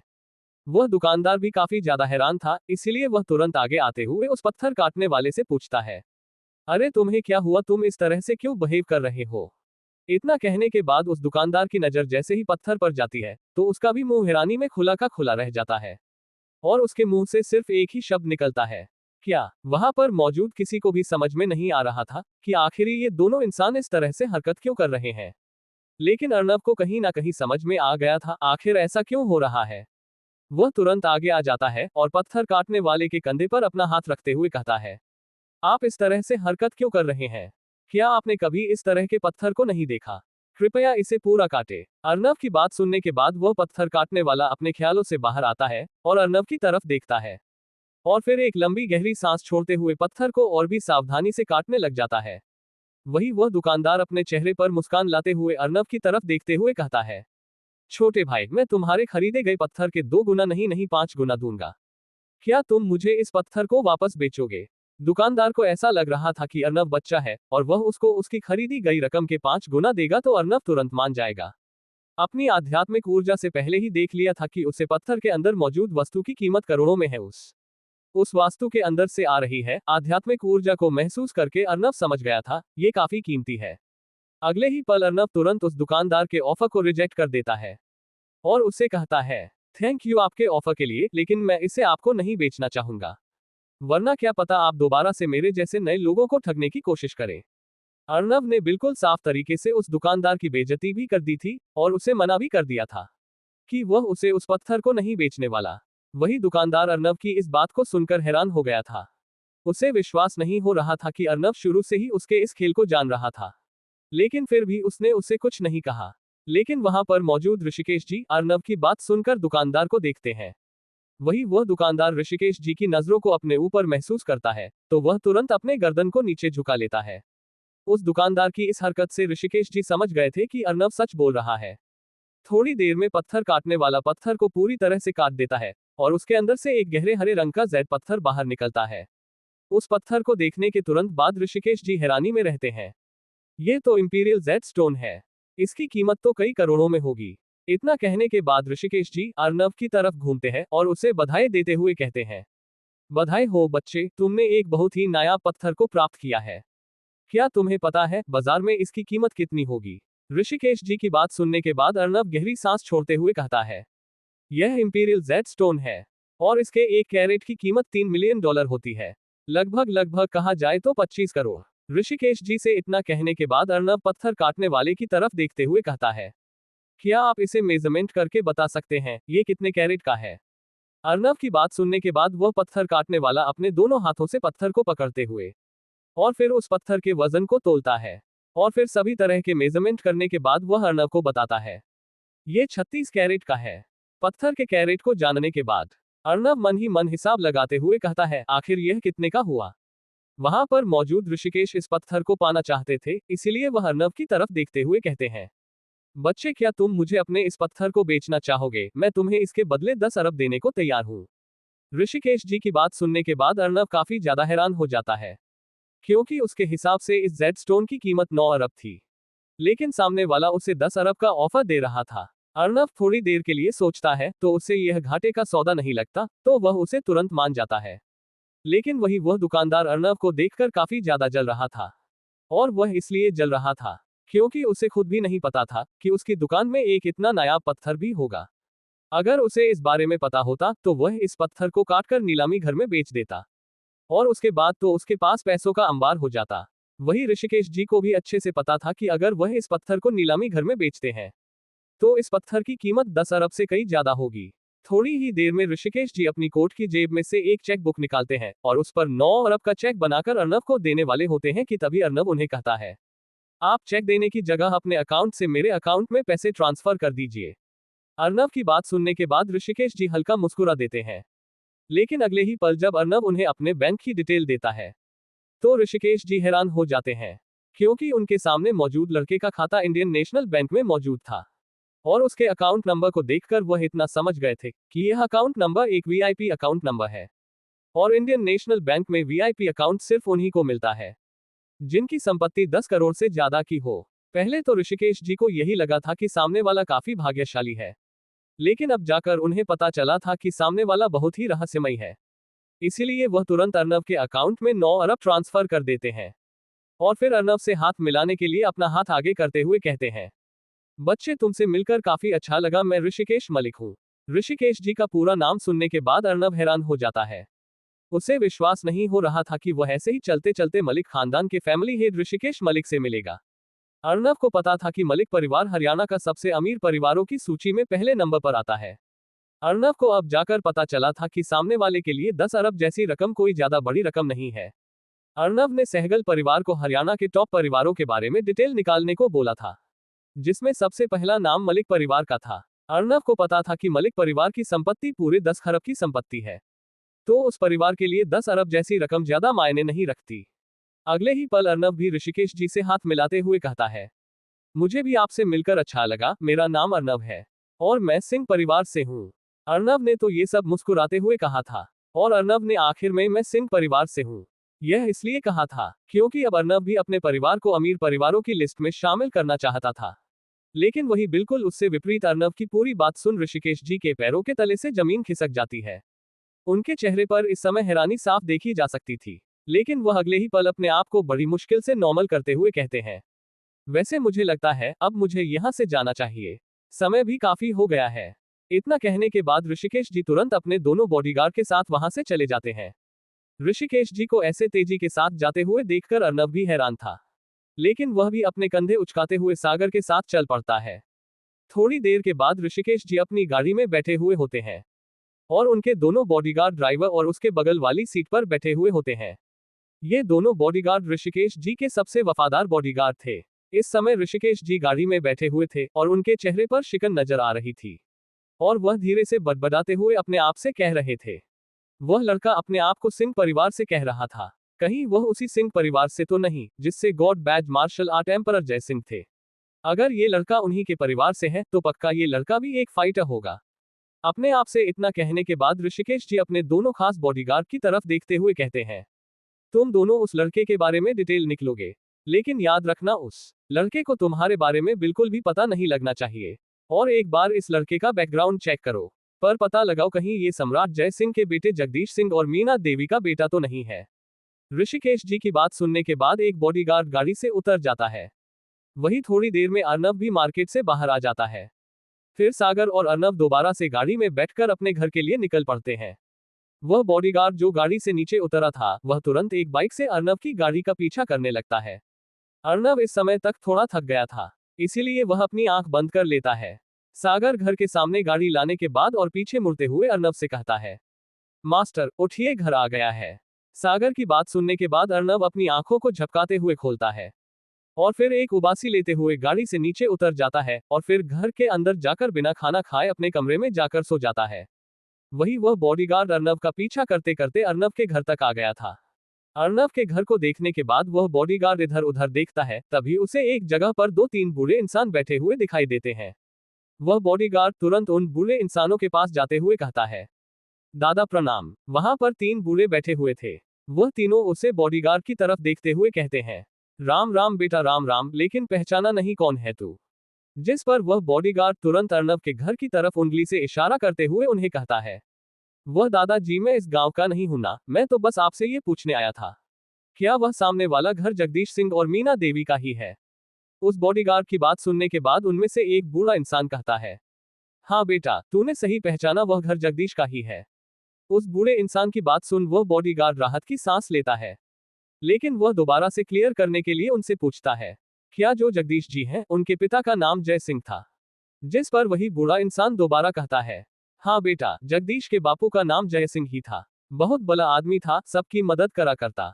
उस बूढ़े इंसान की बात सुन वह बॉडीगार्ड तुरंत उसे बूढ़े इंसान को शुक्रिया कहता है और वापस से बाइक पर बैठकर वहां से चला जाता है। थोड़ी देर बाद वह बॉडीगार्ड एक बड़े से मेंशन के स्टडी रूम में ऋषिकेश जी के सामने खड़ा था। ऋषिकेश जी तुरंत उस बॉडीगार्ड की तरफ देखते हुए कहते हैं, अंशुमन बताओ क्या खबर है? जिस पर वह बॉडीगार्ड गंभीरता से कहता है, सर आपका सोचना बिल्कुल सही था, वह लड़का सम्राट जय सिंह का पोता है और उनके माता पिता जगदीश जी और मीना देवी ही है। आखिर मलिक परिवार का फैमिली हेड अर्नब के माता पिता जगदीश और मीना को कैसे जानता है? आखिर उनका अर्नब के दादाजी जय सिंह के साथ किस तरह का रिश्ता है? क्या ऋषिकेश जी अर्नब के कोई दुश्मन है या फिर दोस्त? इन सभी सवालों के उत्तर जानने के लिए बने रहे हमारे साथ और पढ़ते रहिए Arnab the king of mafia सिर्फ और सिर्फ पॉकेट FM नॉवल पर। CH-47 हिडन केव। अंशुमन बताओ क्या खबर है? जिस पर वह बॉडीगार्ड गंभीरता से कहता है, सर आपका सोचना बिल्कुल सही था, वह लड़का सम्राट जय सिंह का पोता है और उसके माता पिता जगदीश जी और मीना देवी ही है। अपने बॉडीगार्ड अंशुमन की बात सुनने के बाद ऋषिकेश जी अपनी कुर्सी से खड़े हो जाते हैं। इस समय ऋषिकेश जी के चेहरे को देखकर बिल्कुल भी समझ नहीं आ रहा था, आखिर वह सोच क्या रहे हैं। वह चलते हुए एक अलमारी के पास आ जाते हैं और उस अलमारी को खोलने के बाद अलमारी के सीक्रेट लॉकर के अंदर से एक फोटो को बाहर निकालते हैं। उस फोटो में 4 व्यक्ति खड़े थे। 2 पुरुष थे, 2 महिला। दोनों महिला बीच में खड़ी थी और एक पुरुष उन दोनों महिलाओं के बगल में खड़ा था। अगर अर्नब यहाँ पर होता और इस फोटो को ध्यान से देखता तो पहचान जाता कि इसमें से एक पुरुष और एक महिला उसके मम्मी पापा थे। ऋषिकेश जी उस फोटो के ऊपर से अपना हाथ घुमाते हुए कहते हैं, पूरे 13 साल हो गए हमें आपस में मिले हुए, सब कुछ कितना बदल गया ना। तेरी हर इंफॉर्मेशन होने के बाद भी मैं तेरे पास नहीं आ सका मेरे दोस्त। मुझे हमेशा पता रहता था कि तुम्हारे कैसे हालात हैं, लेकिन फिर भी मैं तुमसे मिलने नहीं आया। सच में मैं बहुत बुरा हूं ना मेरे दोस्त, लेकिन मैं क्या करूं मेरे दोस्त, मैं सम्राट जय सिंह के वादे से बंधा हुआ हूं। अगर मैं तुम्हारे पास जाता हूं तो शायद सम्राट के दुश्मनों को तुम्हारे बारे में पता चल जाएगा और उन्होंने अब तक जो किया है उसके ऊपर पानी फिर जाएगा। मुझे माफ करना मेरे दोस्त, मैं तुझसे नहीं मिल पाऊंगा, लेकिन मैं तुझे वादा करता हूं जब तक मैं जिंदा हूं तब तक मैं तेरे बेटे के ऊपर कोई भी मुसीबत नहीं आने दूंगा। जहां ऋषिकेश जी अपने हाथों में फोटो लिए बातें कर रहे थे, वहीं दूसरी तरफ रोहतक जेल से एक बुजुर्ग अवस्था का आदमी बाहर निकलता है।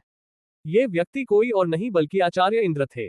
जेल से बाहर आने के बाद आचार्य इंद्र आसमान की तरफ देखते हुए अपने हाथ जोड़ लेते हैं और फिर कहते हैं, गुरुदेव मैं आपका शिष्य इंद्र चौहान आपके बताए गए मार्ग पर चलते हुए आज सृष्टि की बाधा को तोड़ चुका हूं।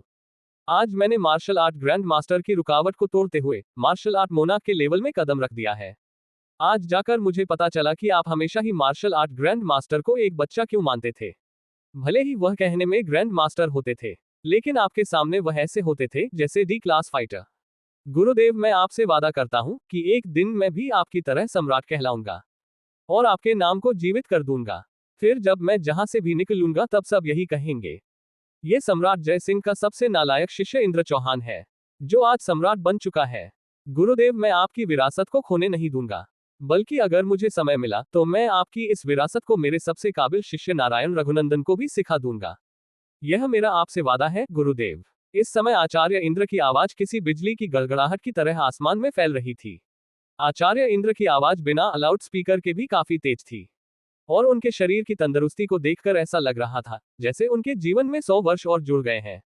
आचार्य इंद्र का शरीर इस समय 40 साल के व्यक्ति के जैसा दिखाई दे रहा था। कोई भी उन्हें देखकर यह नहीं बता सकता था कि इस बुजुर्ग व्यक्ति की उम्र 80 साल से भी ज्यादा होगी। आचार्य इंद्र अपनी बात कहने के बाद वहां से ऐसे गायब होते हैं जैसे कोई भूत हो। हालांकि मार्शल आर्ट के नए लेवल में आने के बाद आचार्य इंद्र की रफ्तार बहुत तेज हो गई थी। उनकी रफ्तार जमीन पर सबसे तेज दौड़ने वाले चीता की रफ्तार से भी दोगुनी हो गई थी। चीता की रफ्तार 29 मीटर प्रति सेकंड की है, वही आचार्य इंद्र की रफ्तार 58 मीटर प्रति सेकंड की हो गई थी। आचार्य इंद्र के वहां से जाने के बाद हिमालय पर्वत में तिब्बत के दूर दराज दक्षिण पश्चिम के कोने में संसार का सबसे रहस्यमय पर्वत था, जो था कैलाश पर्वत। कैलाश पर्वत से 30 किलोमीटर दूर मानसरोवर झील थी और मानसरोवर झील से भी 23 किलोमीटर दूर राक्षस ताल था। मानसरोवर झील और राक्षस ताल के बीचों बीच बर्फ से एक गुफा बनी हुई थी। इंसान की सामान्य आंखों से इस गुफा को देखना नामुमकिन था, यहां तक कि साइंस भी इस गुफा को नहीं खोज पाई थी। इस गुफा के बारे में सिर्फ भारत के कुछ प्राचीन ग्रंथों में लिखा गया है। ये कहना गलत नहीं होगा कि यह गुफा पृथ्वी पर होते हुए भी एक अलग ही आयाम में है। इस गुफा के अंदर इस समय 108 अघोरी अपनी साधना कर रहे थे। लेकिन इन अघोरियों से अलग एक बड़े से पत्थर के ऊपर एक बूढ़ा इंसान साधना में लीन था। इस बूढ़े इंसान को देखकर ऐसा लग रहा था जैसे ये बूढ़ा इंसान मर गया है। उस बूढ़े इंसान को देखकर ऐसा लग रहा था जैसे एक कंकाल साधना कर रहा है और उसे कंकाल पर इंसानी त्वचा चढ़ा दी है। उस पत्थर में घास भी उगी हुई थी जो उस बूढ़े इंसान के शरीर के कमर तक के हिस्से को ढके हुए थे। उसे बूढ़े इंसान के सफेद रंग के बाल थे और काफी बड़ी सफेद रंग की दाढ़ी मूछ थी। उस बूढ़े इंसान के बाल खुले हुए थे जिस वजह से उसके बाल कमर से होते हुए पूरे पत्थर पर फैले हुए थे।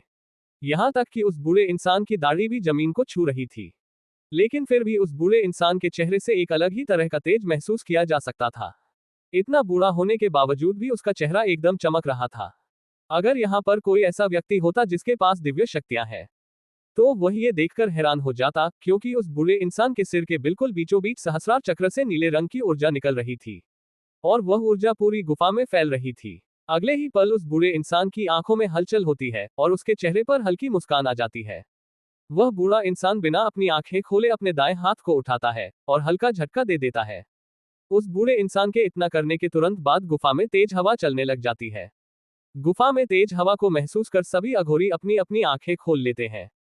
तभी उन सभी अघोरियों के दिमाग में एक व्यक्ति का चित्र दिखाई देता है और अगले ही पल उन सभी अघोरियों को अपने दिमाग में बहुत ही बूढ़ी मगर मन को मोह लेने वाली मधुर आवाज सुनाई देती है। इस व्यक्ति को प्रशिक्षित करने का कार्य तुम सभी का है। अपनी दिव्य शक्तियों का इस्तेमाल कर इस व्यक्ति की आत्मा को प्रशिक्षित करो। उस बूढ़ी और मधुर आवाज में उन सभी अघोरियों को सिर्फ इतना ही कहा था। अगले ही पल वह सभी अघोरी अपनी गर्दन झुकते हुए कहते हैं, जो आज्ञा गुरुवा। उसके बाद वह सभी अघोरी अपनी अपनी दिव्य शक्तियों का इस्तेमाल कर हवन की सामग्री इकट्ठी करने लग जाते हैं। कुछ ही देर में वह सभी अघोरी हवन की सारी सामग्री इकट्ठा कर लेते हैं और हवन शुरू कर देते हैं। हवन करने के लिए जो हवन कुंड था वह एक बड़े कमरे के जितना था। उस हवन कुंड को घेरे हुए 6 अलग अलग हवन कुंड और थे, लेकिन वह 6 हवन कुंड इतने बड़े नहीं थे जितना पहले वाला था। उन सभी 6 छोटे हवन कुंड पर हर दिशा में एक एक अघोरी बैठे थे। मतलब एक हवन कुंड पर 4 अघोरी थे और जो बीच में 7वां सबसे मुख्य हवन कुंड था उसमें प्रत्येक दिशा में 21 अघोरी बैठे थे। इसके बाद वह सभी अघोरी अपनी दिव्य शक्तियों का इस्तेमाल करते हुए सभी हवन कुंडों में अग्नि प्रज्वलित कर देते हैं और फिर हवन करना शुरू कर देते हैं।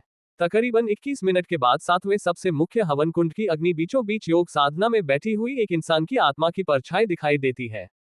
इस समय सभी अघोरियों की आंखें बंद थी, लेकिन हर मिनट के अंदर हर हवन कुंड के अंदर से एक अग्नि का गोला निकलकर उस आत्मा की परछाई के अंदर समाहित हो रहा था। जहां हिमालय में ये हवन हो रहा था वही अगली सुबह अर्नब जल्दी उठ जाता है। अर्नब ब्रह्म मुहूर्त के समय 3 बजे उठ गया था और 3 बजे से लेकर 5 बजे तक अर्नब अपने मार्शल आर्ट की ट्रेनिंग और मेडिटेशन कर रहा था। नहा धोकर खाना पीना खाकर अर्नब तुरंत अपने ऑफिस में चला जाता है। लेकिन आज अर्नब अपनी मर्सिडीज में न जाकर रंजीत चोपड़ा की दूसरी गाड़ी में जाता है, जो थी BMW 2 सीरीज। इस गाड़ी की कीमत लगभग 50 लाख थी और आज अर्नब को लेने सागर की जगह खुद रंजीत राणा आया हुआ था।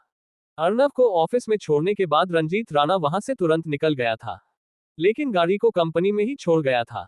रंजीत राणा का वहां से तेजी से जाने का कारण ये था कि उसे पता था कि आज कंपनी में रंजीत चोपड़ा की मौत की इन्वेस्टिगेशन के लिए पुलिस आएगी और अगर वह कंपनी के आसपास भी दिखाई देता है तो मुसीबत खड़ी हो सकती है। इसीलिए रंजीत राणा वहां से तुरंत निकल गया था। इस समय अर्नब अपने चेयरमैन के ऑफिस में चेयर पर बैठा था और कंपनी की प्रोग्रेस को देख रहा था। थोड़ी ही देर में रवि पुलिस इन्वेस्टिगेशन टीम को लेते हुए अर्नब के ऑफिस के सामने आता है और उसके दरवाजे को खटखटाता है। अर्नब बिना अपनी नजरों को ऊपर किया कहता है, कम इन। अर्नब की आवाज सुन रवि तुरंत इन्वेस्टिगेशन टीम को अंदर ले जाता है। इस समय सबसे आगे एक लेडी पुलिस ऑफिसर चल रही थी। उसके कंधे पर मौजूद स्टार को देखकर साफ पता चल रहा था कि वह SHO है।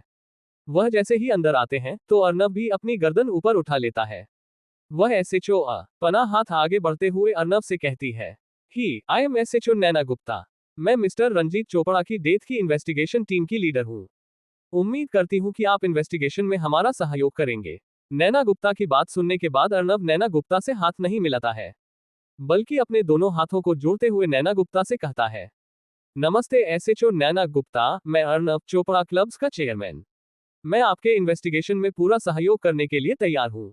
लेकिन क्या मैं उससे पहले आपके इन्वेस्टिगेशन ऑर्डर को देख सकता हूँ? एसएचओ नैना गुप्ता ये देखकर हैरान थी कि कंपनी का चेयरमैन सिर्फ एक 20 साल का लड़का है, और उसके इस तरह के एटीट्यूड को देखकर तो वह और भी ज्यादा हैरान हो गई थी। एसएचओ नैना गुप्ता काफी ज्यादा खूबसूरत थी। पुलिस यूनिफॉर्म में भी उसका फिगर उभर कर आ रहा था, और कोई भी व्यक्ति उसे देखा था तो सिर्फ देखता ही रह जाता था। और जवान लड़के तो खुद उसे कम्प्लीमेंट और आगे से आकर उससे बात करने की कोशिश करते थे। वह सिर्फ उसे किसी न किसी तरह से छूने का कोई बहाना ढूंढते रहते थे। लेकिन यहाँ पर तो अर्नब बिल्कुल उल्टा था। अर्नब उसके अंदर बिल्कुल भी इंटरेस्ट नहीं दिख रहा था, जिस वजह से उसको अपनी खूबसूरती पर शक होने लगता है। लेकिन इस समय नैना गुप्ता अपने काम के लिए आई थी, जिस वजह से वह इन ख्यालों को त्यागते हुए अर्नब को एक फाइल आगे बढ़ते हुए देती है। अर्नब भी फाइल लेते हुए उन्हें बैठने का इशारा करता है। नैना गुप्ता तुरंत अर्नब के सामने वाली चेयर पर बैठ जाती है और अर्नब को ध्यान से देखती है। एसएचओ नैना गुप्ता भी अर्नब की अट्रैक्शन से बच नहीं पाई, और वह अर्नब को एकटक देखती रह जाती है। वही अर्नब फाइल को अपने हाथ में लेकर उसे पूरा पढ़ लेता है। फाइल को अच्छे से पढ़ने के बाद अर्नब उस फाइल को वापस से नैना गुप्ता को देते हुए कहता है, आपके पास 3 दिनों का समय है। आप 3 दिनों में मिस्टर रंजीत चोपड़ा की डेथ के बारे में कोई इन्फॉर्मेशन इकट्ठा कर पाए तो ठीक है, वरना आपको यह इन्वेस्टिगेशन बंद करनी पड़ेगी। अब आप इन्वेस्टिगेशन शुरू कर सकते हैं। अगर आपको इन्वेस्टिगेशन में हमारी किसी तरह से कोई जरूरत पड़े तो आप एक्टिंग प्रेसिडेंट रवि से बात कर सकती हैं। वह आपकी इन्वेस्टिगेशन में पूरी मदद करेगा। इतना कहने के बाद अर्नब एक गहरी सांस छोड़ता है और फिर एसएचओ नैना गुप्ता से कहता है, उम्मीद करता हूं कि आपकी इन्वेस्टिगेशन सफल रहे। आप अपना काम आराम से कर सकते हैं, मुझे कॉलेज में भी जाना है, तो मैं चलता हूं। इतना कहने के बाद अर्नब अपनी चेयर से उठकर वहां से निकल जाता है। नैना गुप्ता इस समय अर्नब से इस तरह से नजरअंदाज होते देखकर काफी शर्मिंदगी महसूस कर रही थी। वही अर्नब नीचे जाकर अपनी प्योर ब्लैक BMW 2 सीरीज को खुद चलते हुए कॉलेज की तरफ निकल जाता है। सागर मर्सिडीज से सलोनी को कॉलेज लेकर आ गया था। अर्नब जैसे ही अपनी ब्लैक BMW से कॉलेज में एंटर करता है तो सभी उसकी गाड़ी को देख रहे थे, क्योंकि अर्नब की ब्लैक BMW एक अलग ही तरह की ग्लॉसी लुक दे रही थी, जिस वजह से ऐसा लग रहा था जैसे गाड़ी को अभी अभी शोरूम से बाहर निकाला है। अर्नब गाड़ी को पार्क करके जैसे ही आगे बढ़ता है तो वह किसी से टकरा जाता है। क्या आचार्य इंद्र के गुरुदेव अर्नब के दादा जय सिंह ही हैं? आखिर वह बूढ़ा व्यक्ति कौन था जो उन अघोरियों को आदेश दे रहा था? क्या पुलिस रंजीत चोपड़ा के मर्डर के किसी सबूत को ढूंढ पाएगी? आखिर अर्नब किससे टकरा गया है? इन सभी सवालों के उत्तर जानने के लिए बने रहे हमारे साथ और पढ़ते रहिए Arnab the king of mafia, सिर्फ और सिर्फ पॉकेट FM नॉवल पर। CH48 college beauty queen Gauri. उम्मीद करता हूं कि आपकी इन्वेस्टिगेशन सफल रहे। आप अपना काम आराम से कर सकते हैं, मुझे कॉलेज में भी जाना है, तो मैं चलता हूं। इतना कहने के बाद अर्नब अपनी चेयर से उठकर वहां से निकल जाता है। नैना गुप्ता इस समय अर्नब से इस तरह से नजरअंदाज होते देखकर काफी शर्मिंदगी महसूस कर रही थी। वही अर्नब नीचे जाकर अपनी प्योर ब्लैक BMW 2 सीरीज को खुद चलाते हुए कॉलेज की तरफ निकल जाता है। सागर मर्सिडीज से सलोनी को कॉलेज लेकर आ गया था। अर्नब जैसे ही अपनी ब्लैक BMW से कॉलेज में एंटर करता है तो सभी उसकी गाड़ी को देख रहे थे, क्योंकि अर्नब की ब्लैक BMW एक अलग ही तरह की ग्लॉसी लुक दे रही थी, जिस वजह से ऐसा लग रहा था जैसे गाड़ी को अभी अभी शोरूम से बाहर निकाला है। अर्नब गाड़ी को पार्क करके जैसे ही आगे बढ़ता है तो वह किसी से टकरा जाता है। अचानक किसी के टकराने से अर्नब को तो ज्यादा फर्क पड़ा नहीं, लेकिन दूसरा वाला व्यक्ति जो अर्नब से टकराया था वह जमीन पर गिर गया था। जब अर्नब नीचे देखता है तो वह ये देखता है कि वह जिससे टकराया था वह एक लड़की थी। उस लड़की ने baby pink colour Punjabi suit डाल रखा था, और सूट के साथ मैच करने के लिए उसने फ्लावर प्रिंट जूती पहन रखी थी। उसे लड़की का रंग एकदम गोरा था और उसकी त्वचा साफ और एकदम मुलायम थी। उस लड़की ने अपने होठों पर गुलाबी रंग की लिपस्टिक लगा रखी थी। उस लड़की की आंखों पर एक सुंदर सा चश्मा भी था। उसने अपने बाल खुला छोड़ रखे थे। उसने कानों में थोड़े बड़े गोल झुमके पहन रखे थे। उस लड़की को देखकर ऐसा लग रहा था जैसे कोई अप्सरा स्वर्ग से उतरकर पृथ्वी पर आ गई हो। उस लड़की का हर फीचर कमाल का था। वही आज अर्नब ने कुर्ते पजामे की जगह व्हाइट शर्ट डाल रखी थी और ब्लैक नैरो फॉर्मल पैंट डाल रखी थी, और उसके ऊपर पतली ब्लैक स्लीक बेल्ट थी। वह व्हाइट शर्ट अर्नब की बॉडी पर बिल्कुल फिट थी। अर्नब ने उस व्हाइट शर्ट को पेट के अंदर टक इन कर रखा था और शर्ट की स्लीव सोल थी। इसमें अर्नब का एक अलग ही अवतार सामने आ रहा था। वही उस लड़की के पास उसकी कुछ किताबें थी जो अर्नब के टकराने से नीचे गिर गई थी। वह लड़की अपना हाथ पकड़ते हुए खड़ी होती है और गुस्से में अर्नब को देख रही थी। फिर वह लड़की गुस्से में अर्नब से कहती है, पागल है क्या? देखकर नहीं चल सकता क्या? भगवान ने यह आंख किस लिए दी है? शांत सा शरीर लेकर बिना देखे इधर उधर घूमते रहते हैं। अब मुझे क्या घूर रहा है, चुपचाप इन किताबों को उठा कर दे। उस लड़की की बात सुनने के बाद अर्नव हैरान था। वह ये सोच रहा था कि लड़की खुद आकर उससे टकराई है और अब उसी के ऊपर भड़क रही है। अर्नव भी उस लड़की की तरफ देखते हुए उसे कहता है, ए बिना इंजन की एक्सप्रेस ट्रेन, पहले तो खुद मुझे टकराती है और फिर बाद में मेरे ऊपर ही भड़क रही है। इस भेजे में भेजा है या नहीं? मुझे शांत कह रही है। खुद खुट्टा टुटाए भैंस की तरह इधर उधर भाग रही है। अकल नाम की चीज नहीं है। अर्नव के मुंह से अपने आप के लिए भैंस शब्द सुनकर वह लड़की और ज्यादा गुस्सा हो जाती है और अर्नव से कहती है, ए भैंस किसे कह रहा है, किसे कह रहा है भैंस? मैं तुझे भैंस जैसी दिखती हूँ? कॉलेज का हर लड़का प्रपोज करना चाहता है मुझे। वह तो मैं ही हूँ जो किसी को भाव नहीं देती। अब चुपचाप तू मेरी बात मान जा, वरना मेरे एक बार कहने पर कॉलेज के सभी लड़के तुझे पीट देंगे। वहां पर मौजूद स्टूडेंट जब कॉलेज की सबसे सुंदर लड़की गोरी को किसी के साथ लड़ते हुए देखते हैं तो वह भी वहां पर इकट्ठा हो जाते हैं। गोरी की बात सुनकर कॉलेज के सभी लड़के अर्नव को गुस्से में देख रहे थे, लेकिन सभी को अर्नव कुछ देखा देखा लग रहा था और अगले ही पल उन्हें कल का सीन याद आ जाता है। उस सीन को याद करके सभी लड़के इधर उधर देखने लग जाते हैं। वही अर्नव गौरी की बात सुनने के बाद कहता है, सभी लड़के तुझे पसंद करते हैं, इसका मतलब कॉलेज के हर लड़के की आंख खराब है। मुझे लगता है उन सभी की आंखों में मोतियाबिंद हो गया है और इसका उन्हें जल्द ऑपरेशन कर लेना चाहिए। और तुम मुझे पिटवाने की बात कर रही है? एक बार बोल तो सही, मैं भी देखता हूं कौन आगे आता है। अर्नव की बात सुनकर सभी लड़कों को पसीने आने लग गए थे। वही शायद गोरी को अभी भी समझ नहीं आया था कि वह किसके सामने खड़ी है, इसीलिए वह भीड़ में मौजूद हटे कट्टे लड़के की तरफ देखते हुए कहती है, लड़के तुम जरा एक बार इसको सबक सिखाना। गोरी ने जिस लड़के को कहा था वह बॉडी बिल्डर के जैसा था, लेकिन वह लड़का झूठी स्माइल पास करते हुए गोरी से कहता है, अगर आप किसी और दिन कहती तो मैं पक्का लड़ लेता, लेकिन आज मेरा ना थोड़ा पेट खराब है, इसीलिए मैं लड़ नहीं पाऊंगा। इसके लिए मुझे माफ करना, अभी के लिए मैं चलता हूँ। इतना कहने के बाद वह लड़का इतनी तेजी से वहां से भाग कर जाता है जैसे उसे अभी ही बहुत जोर से प्रेशर आ रखा हो। वहां पर मौजूद बाकी के लड़कों को भी पता था कि गोरी अब किसी न किसी दूसरे लड़के को कहेगी, इसलिए वह सभी लड़के कोई ना कोई बहाना बनाते हुए तुरंत वहां से भाग जाते हैं। गोरी उन सभी लड़कों को इस तरह से 9-2-11 होते देखकर हैरान थी। पहले तो ये लड़के हमेशा ही उसके आगे पीछे घूमते रहते थे, लेकिन आज जब उसने उनसे मदद मांगी तो सब ऐसे भाग रहे हैं जैसे उन्होंने कोई शैतान देख लिया हो। वहीं गोरी की दोस्त ये देखकर डरी हुई थी कि गोरी उस लड़के के साथ लड़ रही है जिसने कल एक मौके में गाड़ी के बोनट को चकनाचूर कर दिया था। लेकिन वहां पर जो लड़कियां थी वह अर्नव को देखकर आहें भर रही थी। तभी गोरी की एक कोमल नाम की सहेली गोरी के पास आते हुए धीमी आवाज में उसे कहती है, अरे गोरी तू ये क्या कर रही है, तू किसके साथ भीड़ रही है? तुझे पता भी है यह उद्धरण चिन्ह। कोमल इससे आगे कुछ बोल पाती उससे पहले ही गोरी उसकी बात को बीच में काटते हुए कहती है, कोमल अब तू भी इस लड़के की साइड ले रही है, मुझे तुझसे यह उम्मीद नहीं थी। और रही बात इस लड़के की तो मुझे जानना भी नहीं है आखिर यह है कौन। आज तुम इस लड़के को जरूर सबक सिखा कर रहूंगी। इधर अर्नव उन दोनों लड़कियों की खुसर पुसर सुन रहा था और वह अब यहाँ पर और तमाशा नहीं करना चाहता था। और अर्नव सोचता है कि यह मामला कोई ज्यादा बड़ा नहीं था जो इतना लंबा खींच गया, इसीलिए वह तुरंत झुककर उसे लड़की की सभी किताब उठाकर उसे देते हुए कहता है, ये लो अब इन पर चढ़कर नाच लेना भैंस कहीं की। इतना कहने के बाद अर्नव वहां से जाने लगता है। वही अर्नव की बात सुनने के बाद गोरी दोबारा से गुस्से में अर्नव से कहती है, सांड, खुला सांड। अर्नव गोरी की बातों का नजरअंदाज करते हुए अपनी बॉडी को फ्लेक्स करते हुए वहां से निकल जाता है। अर्नव की इस हरकत को देखकर गोरी पैर पटकने से खुद को रोक नहीं पाए और पैर पटकते हुए कहती है, खुला सांड। इतना कह गोरी भी वहां से चली जाती है। गोरी की फ्रेंड कोमल जब गोरी को वहां से जाते हुए देखती है तो वह भी उसके पीछे दौड़ते हुए उसके पास जाती है और उसके पास आकर उसे रहती है, गोरी क्या तुझे पता है कि वह लड़का कौन था और तू किससे लड़ रही थी?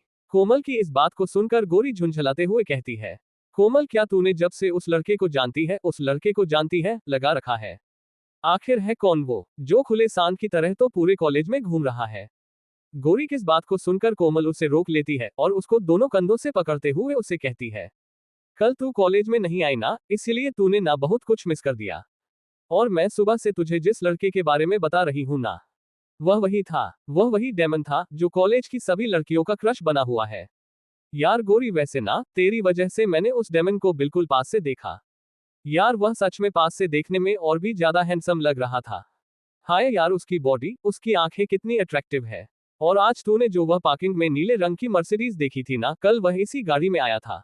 और आज देख उसने उस गाड़ी को अपनी बहन को दे दिया और खुद एक नई ब्लैक BMW में आया है। कोमल की सारी बात सुनने के बाद अब जाकर गौरी को पता चला था कि उसकी बेस्ट फ्रेंड जो सुबह से डेमन नाम के लड़के की रट लगाए जा रही थी, वह वही लड़का होगा जिससे वह अभी थोड़ी देर पहले लड़ रही थी। गौरी तुरंत अपनी बेस्ट फ्रेंड कोमल की तरफ देखते हुए उसे कहती है, क्या वह सच में वही था जिसके बारे में तू सुबह से मुझे बता रही थी? और तुम उसे सुबह से डेमन डेमन कहकर क्यों बुला रही हो? उसका कोई नाम नहीं है क्या, या उसका नाम ही डेमन है? गौरी के इस सवाल पर कोमल गौरी बताती है, हाँ वह लड़का वही था। और रही बात उस लड़के के नाम की, तो पूरे कॉलेज में किसी को भी उस लड़के का नाम नहीं पता, बस छोड़कर उसकी बहन को। लेकिन कल वाले हादसे के बाद कोई भी उसकी बहन के पास नहीं जा रहा है। सभी को यही लग रहा है कि अगर कोई भी उसकी बहन के पास गया और उसे पता चल गया तो वह उन्हें भी पीट देगा।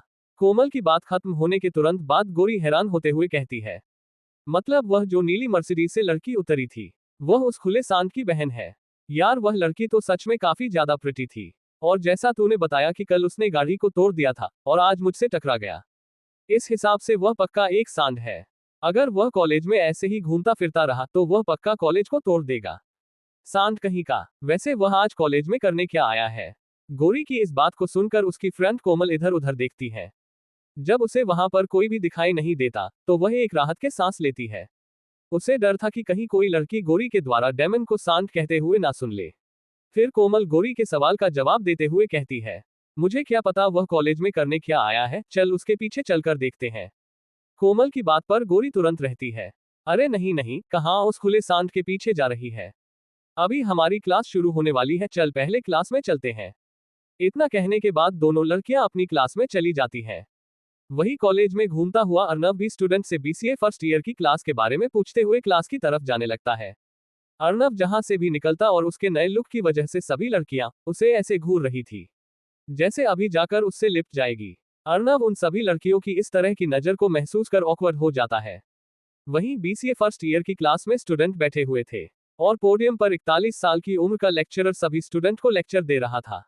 इस क्लास में गौरी और कोमल भी बैठी हुई थी। अर्नव क्लास के सामने आते हुए लेक्चरर से कहता है, मे आई कम इन सर? अर्नव की आवाज सुन लेक्चरर दरवाजे की तरफ देखता है और अपनी आंखों पर मौजूद मोटे चश्मे को अपनी बीच वाली उंगली से नीचे करते हुए अर्नव को देखता था। इस समय क्लास में मौजूद सभी स्टूडेंट भी अर्नव को देख रहे थे। इस समय तो सभी लड़के अर्नव को देखकर हिल गए थे और लड़कियां तो उसे ऐसे देख रही थी जैसे वह उनका पहला प्यार हो। सभी लड़के बस यही सोच रहे थे कि आज उनकी क्लास में से किस लड़के की शामत आई है, जो ये लड़का खुद उनकी क्लास में चलकर आया है। लेकिन वह लेक्चरर कहता है, yes come in, but who are you? Lecturer की बात सुन अर्नव क्लास के अंदर आता है और उनको अपना इंट्रोडक्शन देते हुए बताता है, सर आई एम अर्नव, आपकी क्लास का न्यू स्टूडेंट। अर्नव का नाम जानने के बाद और यह पता लगने के बाद कि अर्नव उनकी क्लास का स्टूडेंट है, तो लड़कियां तो झूम उठी थी, लेकिन लड़के मायूस हो गए थे क्योंकि उन्हें भी पता था कि क्लास की सभी लड़कियां अर्नव को पसंद करती है, इसीलिए वह इस तरह से मायूस थे। वही इस समय गौरी का मुंह हैरानी में खुला हुआ था। उसने उम्मीद नहीं की थी कि आज सुबह वह जिस लड़के से लड़ रही थी वह उन्हीं की क्लास का नया स्टूडेंट होगा, और तो और वह वही लड़का होगा जिसकी चर्चा सुबह से कॉलेज में हो रही है। लेक्चरर अर्नव की तरफ देखते हुए गंभीरता से कहते हैं, कॉलेज के बीच में एडमिशन पिछले कॉलेज से निकाल दिए थे क्या? लेक्चरर की बात सुन अर्नव हैरान हो जाता है, लेकिन अगले ही पल वह समझ जाता है कि कॉलेज के बीच में एडमिशन लेने वाले बच्चों को इस तरह से ही देखा जाता है। इसीलिए अर्नव लेक्चरर की बातों का कोई भी जवाब नहीं देता। जब लेक्चरर अर्नव के व्यवहार को देखते हैं तो अपने चश्मे को दोबारा ऊपर करते हुए अपने हाथ से अर्नव को बैठने का इशारा कर देते हैं। अर्नव भी एक गहरी सांस छोड़ते हुए खाली सीट को ढूंढने की कोशिश करता है। बहुत सी लड़कियां अर्नव को उनके पास बैठने के लिए जगह दे रही थी, लेकिन अर्नव सभी को इग्नोर करते हुए सबसे लास्ट में जाकर बैठ जाता है। सबसे लास्ट में एक पूरी डेस्क पर एक मोटा लड़का अपना हेड डाउन किए बैठा हुआ था। अर्नव उस लड़के के बगल में जाकर बैठ जाता है। अर्नव को उस लड़के के बगल में बैठा देखकर सभी लड़के अर्नव के लिए दुखी हो रहे थे, क्योंकि इस समय अर्नव जिस लड़के के बगल में बैठा था वह लड़का क्लास का सबसे बदमाश लड़का था। अर्नव के कॉलेज का पहला दिन कैसा बीतेगा? क्या एक क्लास में होने से अर्नव और गौरी की फिर से लड़ाई होगी? आखिर उस अर्नव के उस बदमाश लड़के के पास बैठने से वह बदमाश लड़का किस तरह से रिएक्ट करेगा? इन सभी सवालों के उत्तर जानने के लिए बने रहे हमारे साथ और पढ़ते रहिए Arnav the king of mafia, सिर्फ और सिर्फ पॉकेट FM नॉवल पर। CH49 let's check fighter level. Lecturer Arnav के व्यवहार को देखते हैं। तो अपने चश्मे को दोबारा ऊपर करते हुए अपने हाथ से अर्नव को बैठने का इशारा कर देते हैं। अर्नव भी एक गहरी सांस छोड़ते हुए खाली सीट को ढूंढने की कोशिश करता है। बहुत सी लड़कियां अर्नव को उनके पास बैठने के लिए जगह दे रही थी, लेकिन अर्नव सभी को इग्नोर करते हुए सबसे लास्ट में जाकर बैठ जाता है।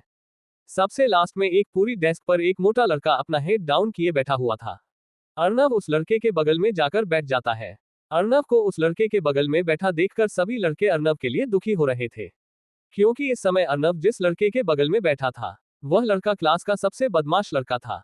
हालांकि सभी को पता था कि अर्नव भी काफी ज्यादा ताकतवर है, लेकिन भले ही ये लड़का मोटा था, लेकिन यह मोटा लड़का उनके कॉलेज के मार्शल आर्ट कलाम का हिस्सा था, और यह मोटा लड़का कॉलेज के डी क्लास फाइटर्स में से सबसे ताकतवर फाइटर है।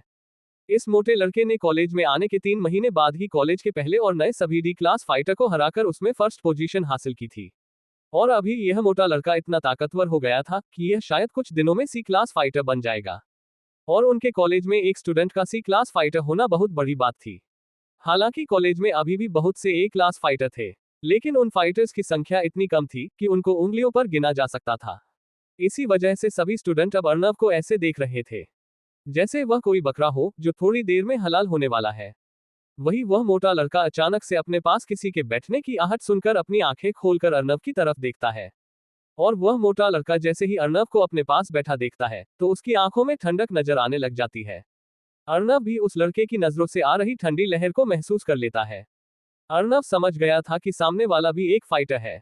इसके बाद अर्नव अपनी गर्दन चटकाते हुए अपने चेहरे पर बिना किसी इमोशन के उस मोटे लड़के की तरफ देखता है। अर्नव ने जब तक उस मोटे लड़के की तरफ नहीं देखा था तब तक तो नहीं देखा था, लेकिन जैसे ही वह उस मोटे लड़के को देखता है तो उस मोटे लड़के को ऐसा महसूस होने लगता है जैसे कुछ देर में उसके शरीर का खून जम जाएगा। अर्नव की नजरों से आ रही ठंडक को महसूस कर उस मोटे लड़के को पता चल गया था कि अर्नव भी एक फाइटर है, और वह भी उससे भी ताकतवर। उस मोटे लड़के को ऐसा लग रहा था जैसे अर्नव सी क्लास फाइटर है। हालांकि यहाँ पर अर्नव को खुद भी नहीं पता था कि वह किस लेवल का फाइटर है। अब वह मोटा लड़का दोबारा से शांति से अपना हेड डाउन करके बैठ जाता है।